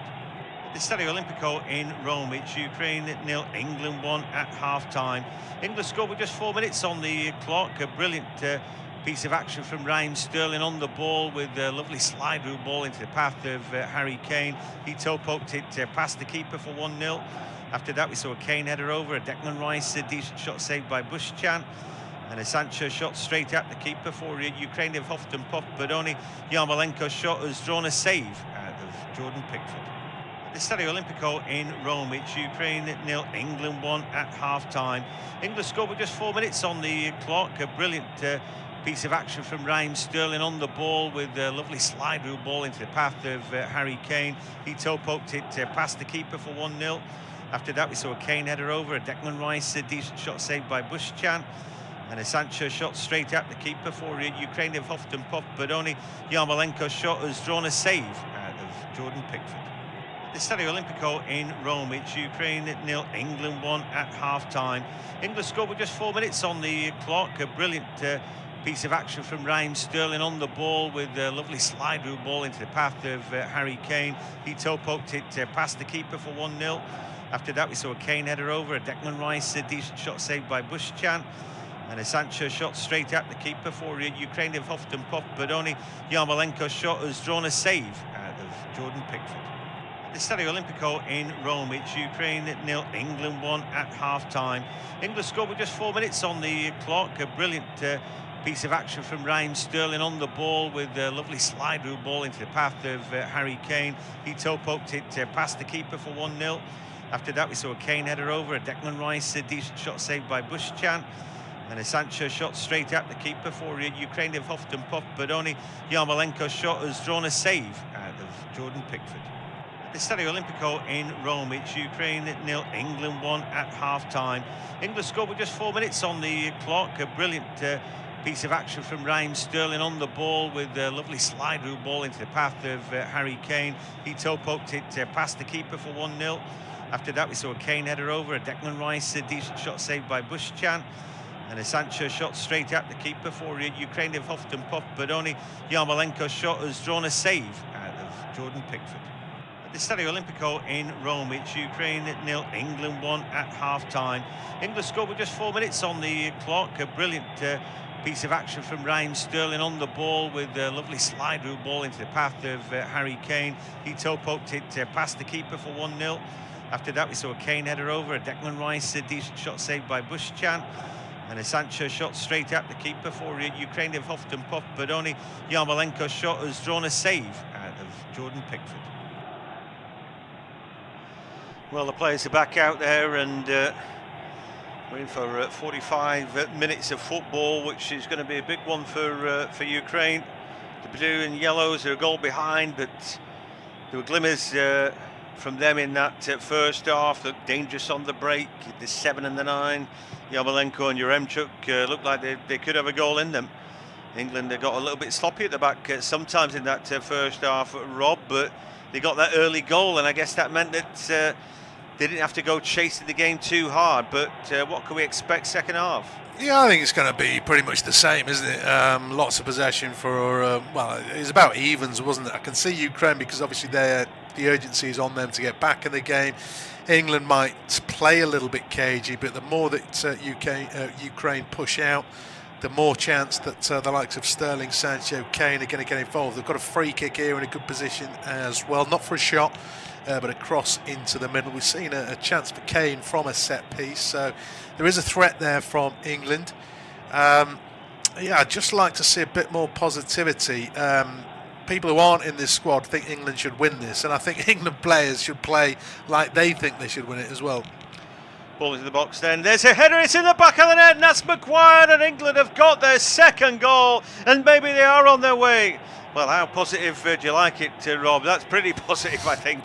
Yeah, I mean, it's a great start. I mean, the delivery, if he's onside, I think the delivery is fantastic. It's too far out for the keeper to come because it's hit low with a bit of whip. And Harry Maguire, he has missed a couple of chances in this tournament from set pieces, but he's running onto it. He doesn't need to jump. That might be the key. It's just perfect for him. You'd have to question the defending. They've let him get in front of them, and he's got to beat the keeper 6 yards out without actually having to get off the floor. So, is he offside? Yeah, is that Zinchenko near post who's just retreated too far, and that means that Maguire, who looked offside for a bit, was actually onside, and he's easily out-jumped his man Matvienko, and there's no stopping that from Bushchan. No, there's not, and Zinchenko, like you say, playing everybody on. It was a good ball in from Shaw, and that could be a massive goal from England to take them back to Wembley. At the Stadio Olimpico, well, the second half is only a couple of minutes old, but England have grabbed this second. Well, it was a foul by Sidorchuk on Harry Kane, an obvious one, really stepped on his foot. Up but stepped at Shaw. Luke Shaw put a beautiful ball in. And Harry Maguire was onside, played on by Zinchenko as he beat his man Matvienko to power the header in from close range to make it 2-0 to England. Yeah, good start to, both halves for England, and now they're well in control of this game. Ukraine really can't afford to hang about. They've just got to bomb forward as they're trying to do so through Kariev, but that's Declan Rice has just pumped it into touch, taking no prisoners at all. But yeah, the onus is definitely on Ukraine. Whatever possession they've got to get it downfield. They've got to try and get a goal as quickly as possible, just to perhaps allow them to not be so urgent for the second. But they've got to get back into it. They've got to get back into it quickly. Whether that means making changes, I don't know. We'll see how they develop. I thought it was a good response to the first goal in the first half. They looked as though they were at least trying to get after England, and they need to do it again, but obviously they need an end product this time. You mentioned it at the half-time, didn't you? Jordan Pickford's had to make one save. They've got to start testing him more. They sure do. Yeah, they're under the pump now. Ooh, that's a cracking ball back to the goalkeeper then from Mikolenko. He didn't want that, did he? Gregory Bushchan. Anyway, maybe an opportunity now as Yaremchuk is on the ball, but the ball forced it backwards. I tell you what, I mean, a goal right at the start for England. I almost tripped England up because it was like, well, what do we do with this? We scored too early. But a goal right at the start of the second half, whatever Ukraine had got planned for the second half. I mean, might as well rip up their script of 15 minutes that they talked about, because they've got to do something else now. It's not nick a goal. He's grabbed 2 goals just to stay in, and of course England might have a chance of sneaking past them on the break for a third. So they're really up against it now, and goals whenever they come are probably good for you, aren't they? At 2-0 you're laughing, but for England now they need to remain positive anyway. Here is Sadovchuk on the ball, but it's a poor pass from him, and Sancho he's on it, and England gaining confidence, it looks like, over the halfway line now with Mason Mount. Kane's in the middle, Raheem Sterling's there as well, Sancho at the edge of the box, and now a little overlap, but cross comes in again. Oh, it's a third, it's Harry Kane, and surely it's going to be England playing against Denmark now. 3-0, too strong for Ukraine in this second half. I mean, the delivery there from Luke Shaw couldn't be any more perfect. He's put a great free kick in for Harry Maguire. And again, Sterling's the outlet. He's attracted the defenders. The overlapping run comes. We're not seeing it from Kyle Walker, but we have seen it all game from Luke Shaw. And it was just a lovely clip ball into the middle, right onto Kane's head. I could argue Ukraine could defend it better, but again, no chance for the keeper at all. Kane hasn't moved. 6 yards out. Bosch through the keeper's legs, and that is 3-0. Brilliant delivery from Luke Shaw. Well, they're getting hard to criticise, aren't they, England? We can have a pop if we like. Handsome is as handsome does, and well, you've got to fancy that they've done enough right now. But anyway, making it very one-sided. At the Stadio Olimpico, who can believe it, but Gareth Southgate's England, they're staring down the barrels of a semi-final at 3-0 up, and it looks like they've blown the blue and yellows out of the water in this second half, where they haven't even played 5 minutes, but they've grabbed 2 goals. We saw Harry Maguire with a header. We just see the second header, and a second goal of the evening for Harry Kane. A brilliant cross from the overlapping Luke Shaw down the left-hand side, and from close range, Kane heads it in. Yeah, and England back on the defence, but quickly snuffing out a Ukraine attack. And 3-0 up. Given what we've seen from Ukraine in the tournament so far, 2-0 looked difficult mountain to overcome. Of course, they did claw back a 2-goal deficit in their opener against the Netherlands. If you go on 90 minutes of play, they didn't deserve anything from that game. Netherlands outplayed them and ultimately managed to get a winner. Defence has been a problem for them in the tournament. Even in the last round against Sweden, Sweden hit the woodwork a couple of times in that match and might have ended up winning it on another day. But what a start to the second half. Now, talked about 2-0, the onus is on them. It's kitchen sink time. Forget about what the scoreline might be. The tournament's on the line, and they've got to get bodies in the box. They've got to get crosses, got to get shots. And of course, they're going to leave themselves open to further goals from England. Just a fantastic start to the second half from England. 2 great deliveries, one from a set piece, one from open play for Luke Shaw, and simple headers, one for Maguire, one for Kane, and Kane's now matched Sterling for 3 goals in the tournament. Yeah, well, I mean, everything seems to be coming at roses for Southgate. I think they might have been critical about what happened in the first half, though. And it looks like England have come out with right, come on, sort of that attitude to do better, which is quite something. Obviously, Ukraine would have talked in earnest about what they needed to do, but England would have been saying, well, we can play better, we can do better than we did there. What didn't we do? What do we need to do better? Sometimes when a team goes in at the break and they've done well, as we saw in the last quarter-final, Denmark went in, patting themselves on the back at 2-0. And subsequently, the Czechs came out and ran them ragged second half, particularly at the start of it, got back in the game. But England didn't play that well in the first half, despite the lead, and it seems like Southgate's got a reaction out of his team. Yeah, anybody can play well with a lead, but England are actually being positive in this one. That's what we haven't seen in the tournament so far. 1-0 leads against Croatia and Czech Republic, and people talk about game management and all that kind of stuff, but everybody knows that our better players are going forward. I mean, even our fullbacks are arguably better going forward than they are defending. England just haven't been going at teams. They've done that at the start of the second half. Yes, they were 1-0 up, but let's get a second. Let's kill off this game. And obviously, they've gone and got a third. They might even get 4 or 5 now because Ukraine had a hard round of 16 clash, went to extra time. So, they'll be a little bit more jaded. And of course, they're 3-0 down. I don't want to say their heads are gone because they're fighting for the countries, but as I say, it's easier to play football and be aggressive and attacking when you lead in 3-0. It just makes it a whole lot easier, the game, when you've got such a big advantage. Yeah, you can't help but think, the Ukrainian players would have gone onto the field thinking, well, it's 11 against 11, anything can happen. We've got good players. When they watch Yarmolenko, Yaremchuk in training, thinking, boy, they can create anything. They're both, potential goal scorers and all that. England have been a bit conservative, and we've got to tell. Then you're 3-0 down to these guys. You thought you had a chance to. Your ideas of going through the tournament. We're only seeing their fans crying in the stands. I mean, you're bound to feel downcast. That's not exactly what you want. Anyway, Zinchenko, he goes backwards, but somehow, they've got to remain positive. Andrei Shevchenko said that's what he got from playing under Mourinho.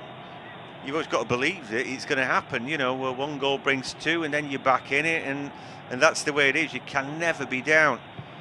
Anyway. Long ball out for England there to Raheem Sterling. He heads it back in, but Yarmolenko picks it up, and Ukraine have the ball back inside their own half. They've got to go deep for it, and so they need to do something. Shaparenko on the ball, going a bit deep, but some of their attacking players are going deep just to influence play, but they're struggling to get over the halfway line, and seems Yarmolenko's dropping deep to get the ball. It's desperate stuff. It's a bit like watching Lionel Messi play for Argentina. I mean, he goes that deep. He wants to be everything to them, and at times he has to be. Anyway, Declan Rice is going to go off, and Jordan Henderson is going to come on. And again, I think it's good stuff from Southgate. This. Yeah, obviously Rice and Phillips are both on yellow cards. So I don't know whether that's because Gareth Southgate favours Rice more in that defensive role, but he's the man that's made way, and of course more legs into Jordan Henderson. There's no necessary urgency for him to do anything in particular. England should be able to control a game at 3-0 up. I know we've had some amazing comebacks in the tournament, but I don't think Ukraine are capable personally, but like you say, clever management to get Rice off the pitch. He can't get a yellow card. He'll be available for the semis. You just wonder if other changes are going to be made. Calvin Phillips is on a booking. Take him off potentially.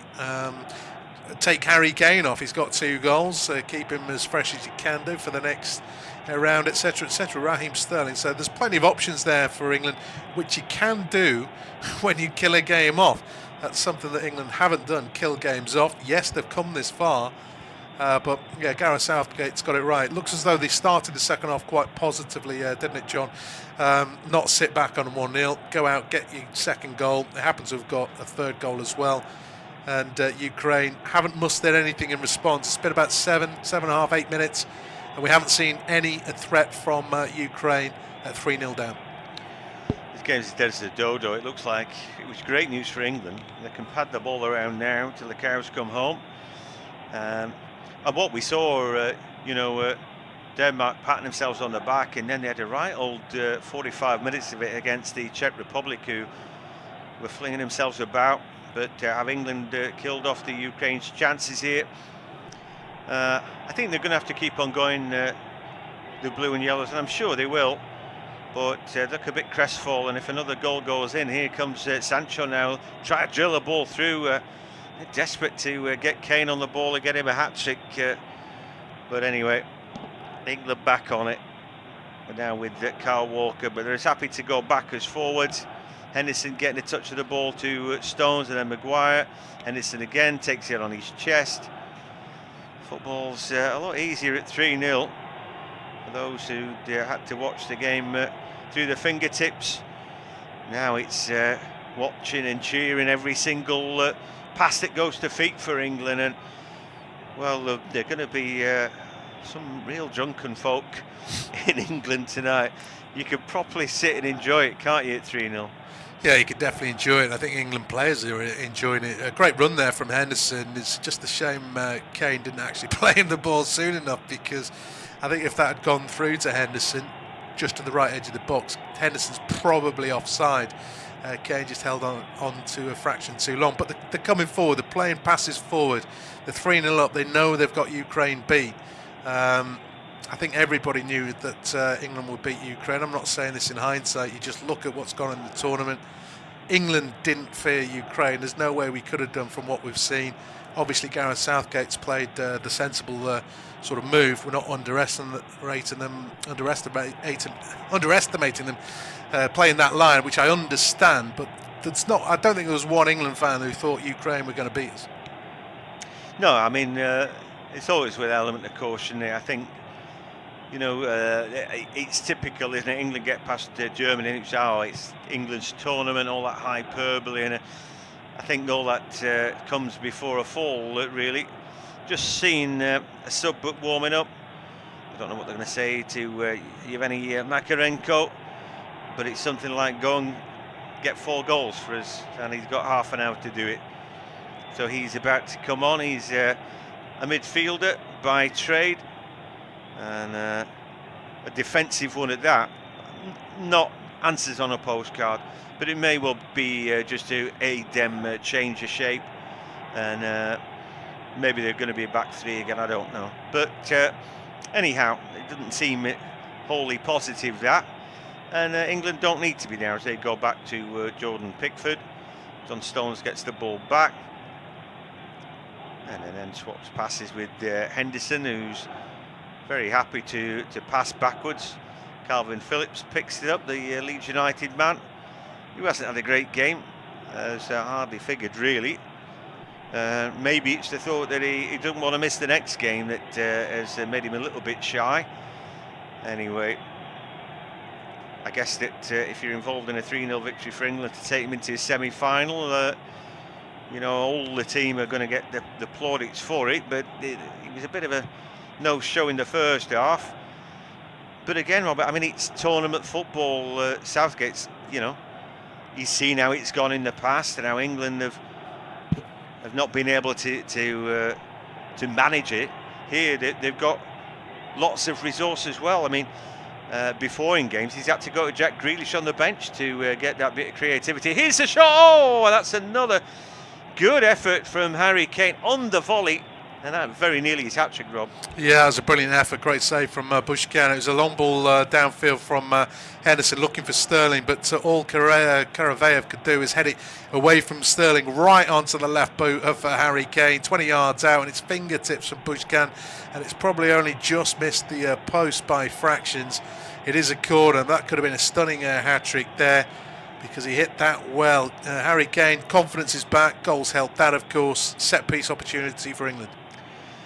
Here they go, Mason Mount. Good ball in. There's another header, and it's hit the back of the net, and it's at Jordan Henderson. It is, and that's 4-0. And if it wasn't certain before, it is now. And wowee, well, I mean, it's quite incredible this, but they're running hot at just about the right time, Rob. Yeah, I have to say, I mean, it's just too easy. It's not the fact that England have scored from a corner, but Jordan Henderson is fighting off teammates to head that in from inside the 6-yard box. I mean, the defending there is terrible, and Ukraine, well, I wasn't sure if their heads had gone, but there's just no commitment to try and win that ball. It's into a mixer where lots of players are, and it's just amazing how nobody's challenged. Nobody's challenged Jordan Henderson on the edge of the 6-yard box. It's terrible defending. England won't care. It's 4-0. No, they won't. Absolutely not. It was Sigankov who ran past, who had come on for a defender who's a midfielder who just didn't bother checking his run. Anyway, it is what it is. It's 4-0. At the Stadio Olimpico, it's like taking candy for baby for England. And they've just scored number 4. Gareth Southgate can't do anything wrong, can he? He just put Jordan Henderson on, who all he wanted to do was pass backwards, seemingly. But they won themselves a corner kick. When the ball comes in, he loses his marker, Sigankov, and there's Henderson powering in from close range to make it 4-0. Changes are coming for England as well. A little bit surprised that Ben Chilwell's not coming on, but Luke Shaw is the man who's making waves. Triple change for England. Kieran Trippier is replacing Luke Shaw, presumably at left back. He's played there before. It's been a decent game from Luke Shaw. He's got a couple of assists there, obviously for the second and third goals. He did okay in the first half, at least getting up in support if the final delivery wasn't there. Raheem Sterling is another man going off to be protected. Marcus Rashford is coming on in his place, while Jude Bellingham is entering the fray as well. I'm assuming for Calvin Phillips, another one of England's yellow carders. So that will be the triple change. I think Harry Maguire's also on a yellow card of the men on the field. So I wonder if Tyrone Mings might, or somebody might come on in that regard. Jude Bellingham on, Calvin Phillips just confirmed. And the England manager is protecting his yellow carders and arguably his better players. I mean, I think Shaw's been brilliant for England in the last 2 games, and we all know what Sterling's done, so they've got a breather. Doesn't want to risk those. I'm surprised he's left Harry Kane on, but maybe he wants him to get his hat-trick, get his confidence really back before he gives him a rest later on. But at 4-0, Southgate can do what he wants, and of course Maguire doesn't need to make a tackle. Ukraine aren't going to score 4 goals. No, it's unlikely. They're going to struggle to score 1 the way that they're going, and they seem to have lost their way, lost confidence. They didn't play too badly in the first half, really, but they've been destroyed. What can you say? I'm surprised. I really am surprised at this. I did think it would be a tight game. I thought that England would scrape through. My idea was, you know, maybe 1-0, and with a late goal, something like that. I didn't think this was going to happen, and it's amazing, really. And I don't think they're finished yet. Here is Rashford now on the ball, trying to get forward, slips the tackle, and it looks like they've won another corner kick. Well, the marking's been that bad from set piece and what have you. England might be expecting number 5 now, and Georgi Bushchan, the Ukraine goalkeeper, we try to tell him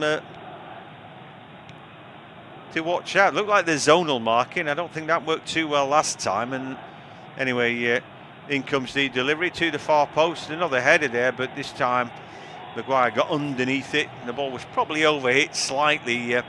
Zonal marking and man marking there. But yeah, I'm really surprised at what we've seen, Rob. Well, yeah, I mean, I'm surprised in the sense that England have come out in the second half as though they mean business, because I thought they could have done that against Croatia. I thought they could have done it against Czech Republic, could have done it against Scotland, could have done it against Germany. They just didn't. And game management and nonsense talk like that, but they've come out, they want to kill this game off, and I'm not surprised that Ukraine aren't up to it. They've lost 2 games, they barely beat 10 men, and I thought they were arguably fortunate in that game as well. And I just thought if England really went after them, they're going to cause them problems. And credit to Gareth Southgate and his players, they have gone out like they wanted to. They've got 4 goals. He's brought subs on who are not going to sit back. They all want to try and stake their claim for a starting place in the semis. So I don't think the danger's over for the Ukraine. It's just a question of whether there's enough time for England, with about a quarter of the game left, 68 minutes just about to tick over, to really rub salt in the wounds, which would be a shame. You don't want to go out of a tournament losing 5-6, 7-0. I think it could be that much if England continue the way that they're going. Yeah, I don't think there's an ambition to rub Ukraine's noses in it, but obviously England want to do well, and the players out there still want to score goals and do all that. I thought Wales were a little bit unlucky to go out the tournament to 4-0. It's not the way that you want to happen. You've got your hopes up and you want to see your team give of their best, but they look shell-shocked out there. The blue and yellows, a simple chance to control the ball there. Sigankov couldn't do it, and I just think emotionally they look broken. Yeah, just a word about Luke Shaw. I mean, it's weird, isn't it? It's really it's really weird how Jose Mourinho could so sort of underrate him, and I thought, well, what's happened to him? Why are you not even playing him? It was like he was naughty or done something wrong, and I don't know what he'd done. And then all of a sudden he's back in the United team when Mourinho goes, and you think, well, actually he's a good player, isn't he? Here come England into the box. Was there a foul there? I don't think so. Rashford tumbling under a little bit of contact, but that didn't make it a foul. Ball breaks it back then. Maybe he could do better this time. He can't quite get on the ball, and Ukraine able to play their way out. Long ball over the top. It's going to be an opportunity, but Pickford comes out. That's not much of a clearance and an opportunity then. But Yaremchuk, I think, needed to do a little bit of a shick and chip underneath the ball, and he couldn't get it right. But England, they're very nearly conceding the first goal of the tournament for them. Well, I mean, I know they're in control at 4-0 and the goal doesn't matter, but this ball has come from deep inside the Ukraine half. The run has come from deep inside the Ukraine half. Tizankov it was who was breaking forward, and it's almost as if England had no idea. And then, of course, Jordan Pickford getting there. It's a bouncing ball, and he made a really poor connection. But I don't know whether England have just let confidence levels go too high. Defenders have still got to do their job no matter what the score is, and England, I don't know, just fell asleep there. Half a chance there, could have done better, yes, but he's still got to chip defenders and the keeper from 30 plus yards out. But it's got to go down as a chance because Ukraine haven't had any others in the second half. Well, we talked about whether Harry Kane should go off, and I think that's about to happen because it looks like Dominic Calvert-Lewin is going to get a kick and a bit of a run out, and I think all this is great for England. You you want players fit and rested, and Harry Kane may not be an old man, but he's not with a younger bunch either, and so it's like a good run out, isn't it? A couple of goals there, gave him a chance to get his hat-trick, and he nearly did with that volley, but guess what, give somebody else a chance and keep him fresh for the next game. As I said, Denmark were all out today. They worked dead hard, and they had to do, they were made to do. And for England, it's a stroll in the park right now. They're under no pressure. Ukraine are in their own half, and England just passing the ball along the back line here. Ukraine are bust, absolutely bust. And if England all they want to do, I mean, it's like Ukraine is saying, well, we'll take the 4-0 then, thanks. Just don't score another one. They sat back in their own half doing nothing, Robin. Well, this is played right into England's hands. Yeah, I mean, arguably it might play into their hands for a goal because we've just seen that chance and England might fall asleep. But I think there's too many substitutes on the pitch who want to make a point for England, for Ukraine to think that England are going to take their foot off the gas. The clock will eventually, getting into 85, 86 minutes, they might think job done, I don't know. But there's still 20 minutes to go. Rashford, Bellingham, looks like, as you mentioned, Calvert-Lewin might come on. Yaremchuk's just caught Jordan Henderson from behind. I'd be really frustrated. I said this in the last match, actually. If I was Yaremchuk, I'd be really frustrated playing in this team. He's barely seen the ball, and you've just got to feel sorry for him if nobody passes him the ball. He's just running around marking defenders, and he's outnumbered. I feel for him. It doesn't help with his sides getting beat. Obviously against Sweden they were in it, but in this game we're getting beat 4-0 and nobody's passing me the ball.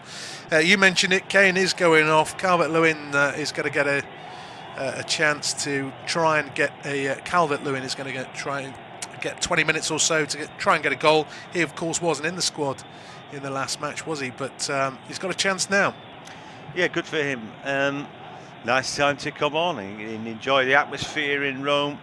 You know, plenty of expats in Europe have managed to get there. There's, there's plenty of the flags of St George in and around the stadium, being proudly waved. And it's a proud moment for the England fans who were there, I'm sure. Particularly the English people who actually live in Rome, a chance for their bragging rights for the night.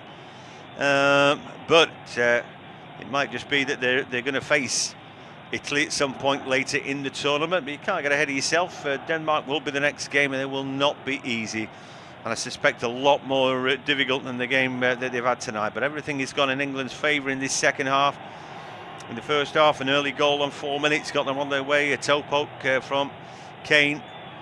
Start the second half, they were back at it again. The shot comes in, a save from Pickford. The ball might break kindly again, but not quite, as they were trying to get in Mikalenko at the edge of the area. Pickford's got the ball in his hands again. He's not been overworked in this game, has he, Jordan Pickford? That shot that came in from the number 14, Makarenko. Yeah, it's travelling. It's hit the target. It's made Pickford do something. He was a little bit frustrated. I thought England were a little bit standoffish, but they're 4-0 up, entirely expected. If you're going to shoot from distance, or if you're going to shoot, at least make it from distance. But that's not a bad strike at all. 16 minutes to go plus injury time. Just England could have conceded a couple of goals, but in the last 5 minutes or so. But yeah, it's difficult to be critical of the side that's winning 4-0. So I'll refrain. And it's up to Ukraine. I thought there was a response in the first half when they went a goal behind, and then it was kind of even when that half sort of went on. But second half, 2 early goals, killed it. Ukraine haven't shown that much of an interest to get back in it.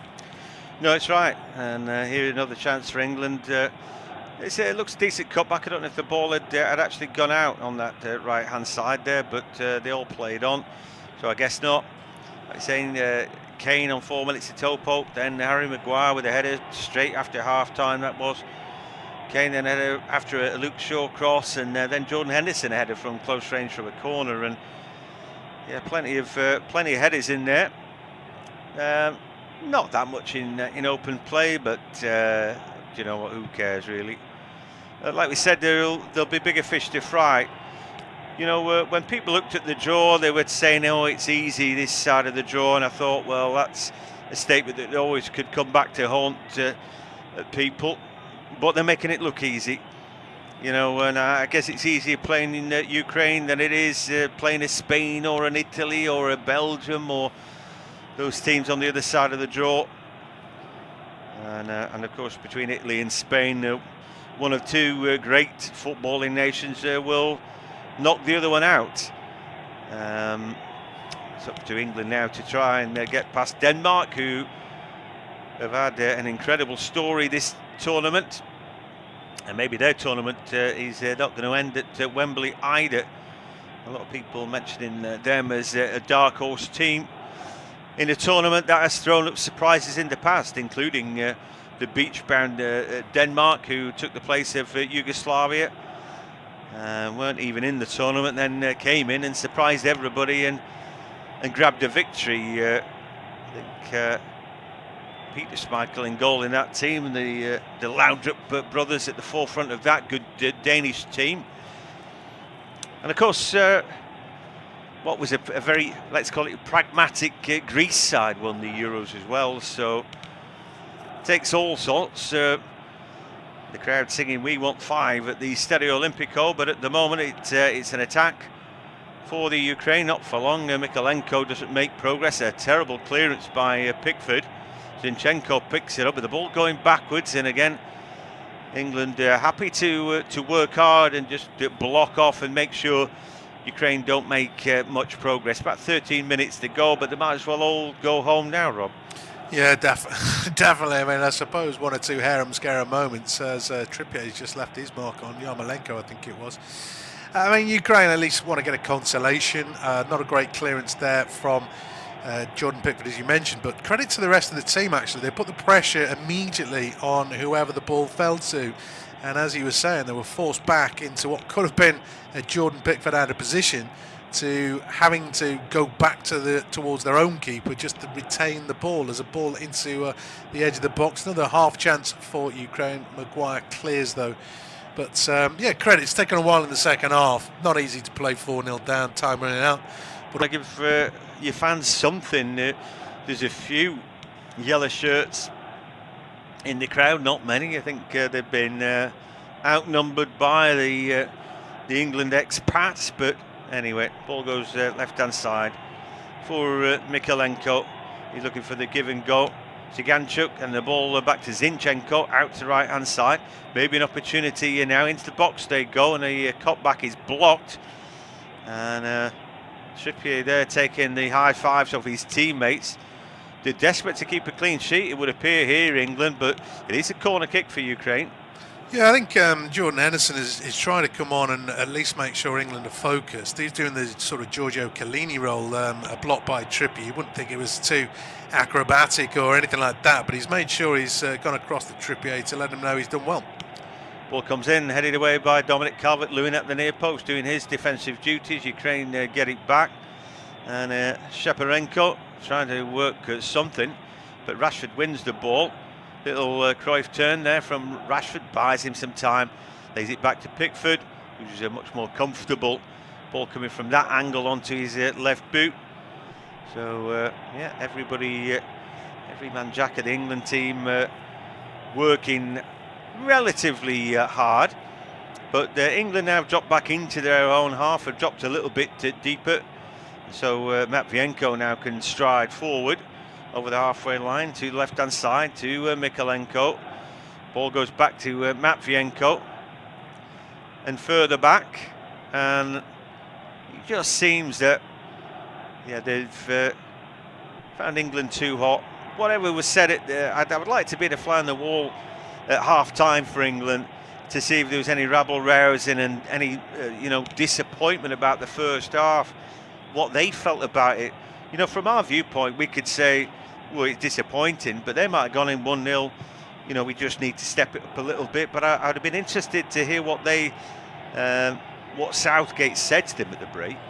Yeah, well, he always comes across as though he never goes too far one way or the other, doesn't he? He's not too down when the performance isn't fantastic. That's the impression he gives anyway.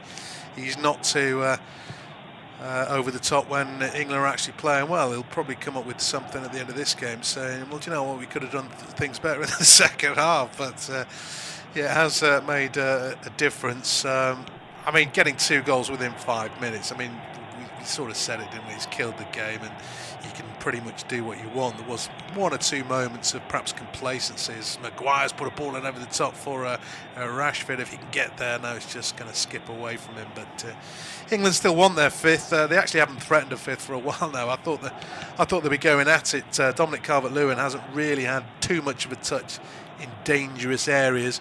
Sancho and Rashford have struggled for a bit of possession. Ukraine are arguably controlling the possession, but they have to. They're 4-0 down. England might just be stepping it up, John. I've been critical of the performances so far. They might just be stepping up, peaking at the right time, some might say. Yeah, possibly. They look like they're on the way to beating the tournament record. Their best victory was over the Dutch, but we know what came next, and that was defeat to Germany, wasn't it? It was 4-1 against the Dutch. They're 4-0 now, so that obviously betters it. The only thing that could be a blot in the landscape now is if some of the Ukrainian challengers are a little bit naughty. Sancho gets round the back and to the byline there, and in the end, the foul he's given. He's dead unlucky there. Mikalenko got back and goal side, and I think he'd overcommitted himself, but he's just a little bit unlucky there, the England man, I thought. Well, there's no way that's a free kick. If it was the other way around and Sancho went down under that challenge, he'd be getting a yellow card for diving to try and win a penalty. It's a terrible decision. It's easy to give when a team's 4-0 down, though, isn't it? If he hadn't given it, England might have scored a fifth. If it had been the other way, I don't know. It's not a free kick, like you say. It just isn't a free kick, but it's 4-0 and the game's done. Yeah, it sure is. So anyway, easier not to give anything there. Referee Felix Brick, the German. 4-0, very comprehensive scoreline. England have played pretty well. Again, I don't know. It's against the opposition, with all due respect to Ukraine. As you mentioned, probably it was the easiest route through to the semi-final. But anyway, you can only beat what's out there, and they struggled a bit first half. Every dog has his day as well. Remember Wimbledon beating Liverpool FA Cup finals. Leicester didn't have a chance of winning the league, did they? According to the odds compilers for that season that they did. And Greece were never going to win the Euros, and they did. Anything's possible in football is what I'm trying to say, but usually, you know, things go the way that you think they're going to go, and we probably all thought that England were going to win. I thought it would be a bit tighter than this, but there we go. And you can't do anything but give credit to Gareth Southgate.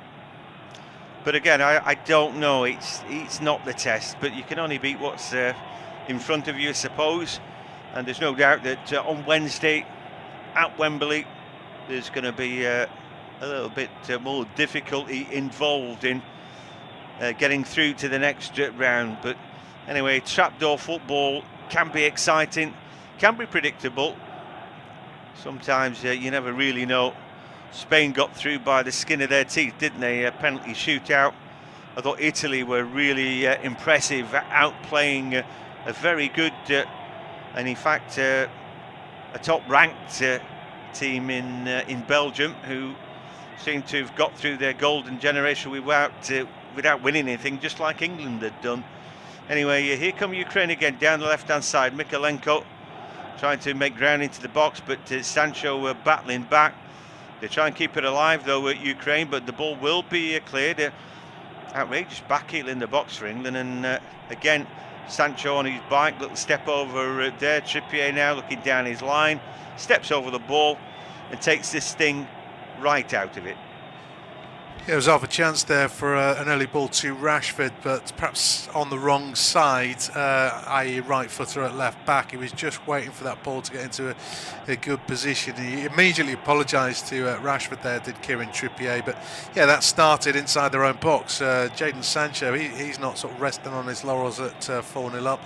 He's back there helping out. Jordan Henderson it was with the back heel, and then it looked like it could have been one of the goals of the tournament, getting carried away. But certainly the pace there on the counter was for all to see, and other teams will be aware of that. I don't think Spain and Italy, Denmark will be thinking, you know, this England team's unstoppable. You know, it's not like Brazil 82 or whatever. There are weaknesses there. Ukraine have had a couple of chances, but obviously there is the threat going forward. So as much as Denmark will be a sterner test for England, Denmark have just beat the Czech Republic, who England beat, so they're in for a sterner test as well. You're not going to get an easy match in a championship semi-final, are you? Let's be honest. But England have certainly at least laid down a marker. Yeah, they have. I would guess that England are now favourites to win the tournament just by virtue, however right or wrong that is, that they played Denmark, and because Italy and Spain have to face each other, two strong teams. That they'd probably be the next two in the betting, with Denmark outsiders, but I wouldn't make them outsiders by much anyway. That's probably about right. The weather might play another part as well. We did mention that Spain had been sort of not dissimilar to England, be playing at home as well in Seville in hot weather, and Of course, the two semi-finals that were played today have been played in almost 30 degrees of heat, respectively in Baku and in Rome. And had England played Spain and not been able to get the ball off them on a night like tonight, or Italy for that matter, the game would seem a lot harder, I think, anyway. All that we'll have to wait and see, and a lot depends on the weather report for Wednesday, which I think you've told me we're scheduled for a spot of rain on Wednesday. Yeah, both semi-finals at Wembley, of course, as an early cross comes in. John Stones deals with it despite a slight slip, but yeah, I don't think it won't be cold, obviously. It's July, it just might be wet. Denmark won't necessarily be used to searing heat either. I think it might suit both sides. But yeah, it's going to be a sterner test against Denmark next week than it is right now, because Ukraine just haven't quite been able to sustain it. They came back into it in the first half, but then England started the second half well, and it's taken a long time for Ukraine to get going in the second half. Yaremchuk still hasn't had a kick. Yarmolenko has been super quiet. Zinchenko has moved into a midfield position. He's had no effect on this game, and the defence has been terrible, particularly from set pieces. So England have done a job, Ukraine no response. Denmark will certainly be a lot tougher. Yeah, they sure will. You know, we talked about their change of shape in the first half that allowed them to get after England a little bit, but that was taking off Kvitsov, one of their centre-backs, and in the end that clearly has upset the balance of their team, and maybe they would have defended a little bit better. He's 6'1", but he's a good stout defender and pretty good in the air. In the end, you're clutching at straws for Ukraine if you're trying to make a case for why they didn't play that well, but they've been just well beaten on the night, I suppose, and that's about the strength of it. Anyway, there were about 20 places between them in the rankings, but sometimes that doesn't seem such a big gap. Anyway, Ukraine back on the ball, but we're closing in on 90 minutes, and I don't think there'll be too much added time. Obviously, a few goal celebrations, so and a lot of substitutions as well, I suppose. So, in theory, even though it's not really required, we could end up having about 5 or 6 minutes. Let's hope not. Anyway, ball down the left-hand side for Mykolenko. Then he goes back into midfield for Makarenko. Ball now again into the box, but Zinchenko robbed, and Henderson very keen to just chop that ball down the line. Not sure Calvert-Lewin's kicked the ball, and well, the referee blown his whistle, but I don't think that's the end of the game. And in fact, looks like it is the end of the game. Yeah. Wow, there's no added time at the end of the 90 minutes there. Yeah, they were just about to make a triple substitution there as well, Ukraine. But yeah, 4-0 down going into injury time. What's the point? England have won pretty comfortably in the end. It's a good performance, particularly in the second half. But early goals at the start of each period really did for Ukraine. And it's England who have made their way into the semi-finals, where they will take on Denmark next Wednesday. Italy, Spain is the other one. But full time tonight, Ukraine 0, England 4.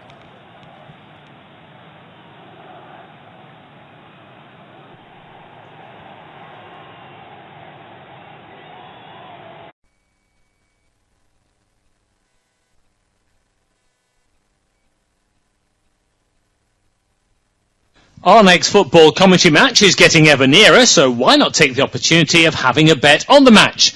Whether you're interested in betting on the match result, the first player to score, the last scorer, correct score, double result, total goals market, handicap betting, or any other of our exciting markets, it's fun to be involved. Don't forget, when the match kicks off, you can sit back and enjoy superb independent studio commentary while also enjoying our in-play betting opportunities. Good luck!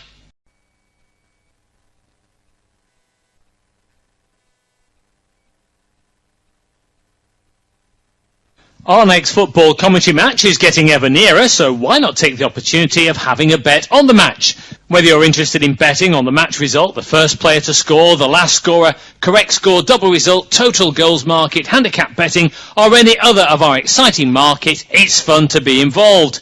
Don't forget, when the match kicks off, you can sit back and enjoy superb independent studio commentary while also enjoying our in-play betting opportunities. Good luck!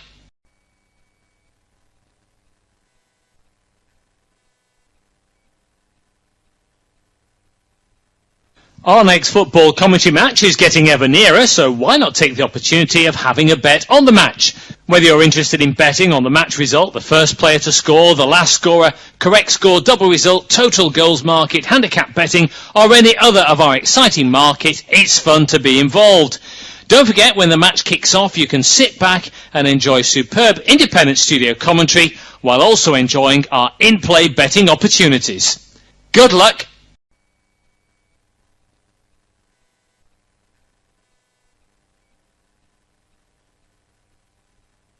Our next football commentary match is getting ever nearer, so why not take the opportunity of having a bet on the match? Whether you're interested in betting on the match result, the first player to score, the last scorer, correct score, double result, total goals market, handicap betting, or any other of our exciting market, it's fun to be involved. Don't forget, when the match kicks off, you can sit back and enjoy superb independent studio commentary while also enjoying our in-play betting opportunities. Good luck!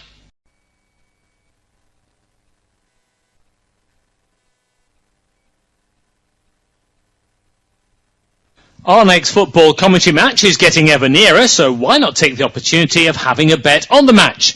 Whether you're interested in betting on the match result, the first player to score, the last scorer, correct score, double result, total goals market, handicap betting, or any other of our exciting market, it's fun to be involved.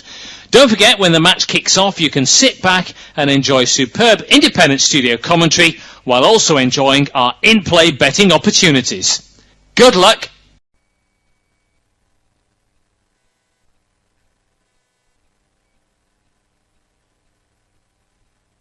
Our next football commentary match is getting ever nearer, so why not take the opportunity of having a bet on the match?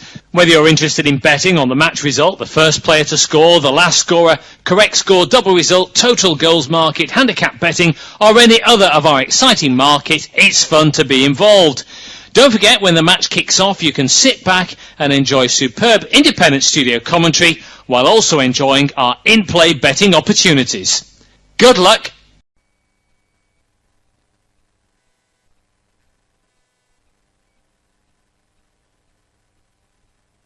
Our next football commentary match is getting ever nearer, so why not take the opportunity of having a bet on the match? Whether you're interested in betting on the match result, the first player to score, the last scorer, correct score, double result, total goals market, handicap betting, or any other of our exciting market, it's fun to be involved. Don't forget, when the match kicks off,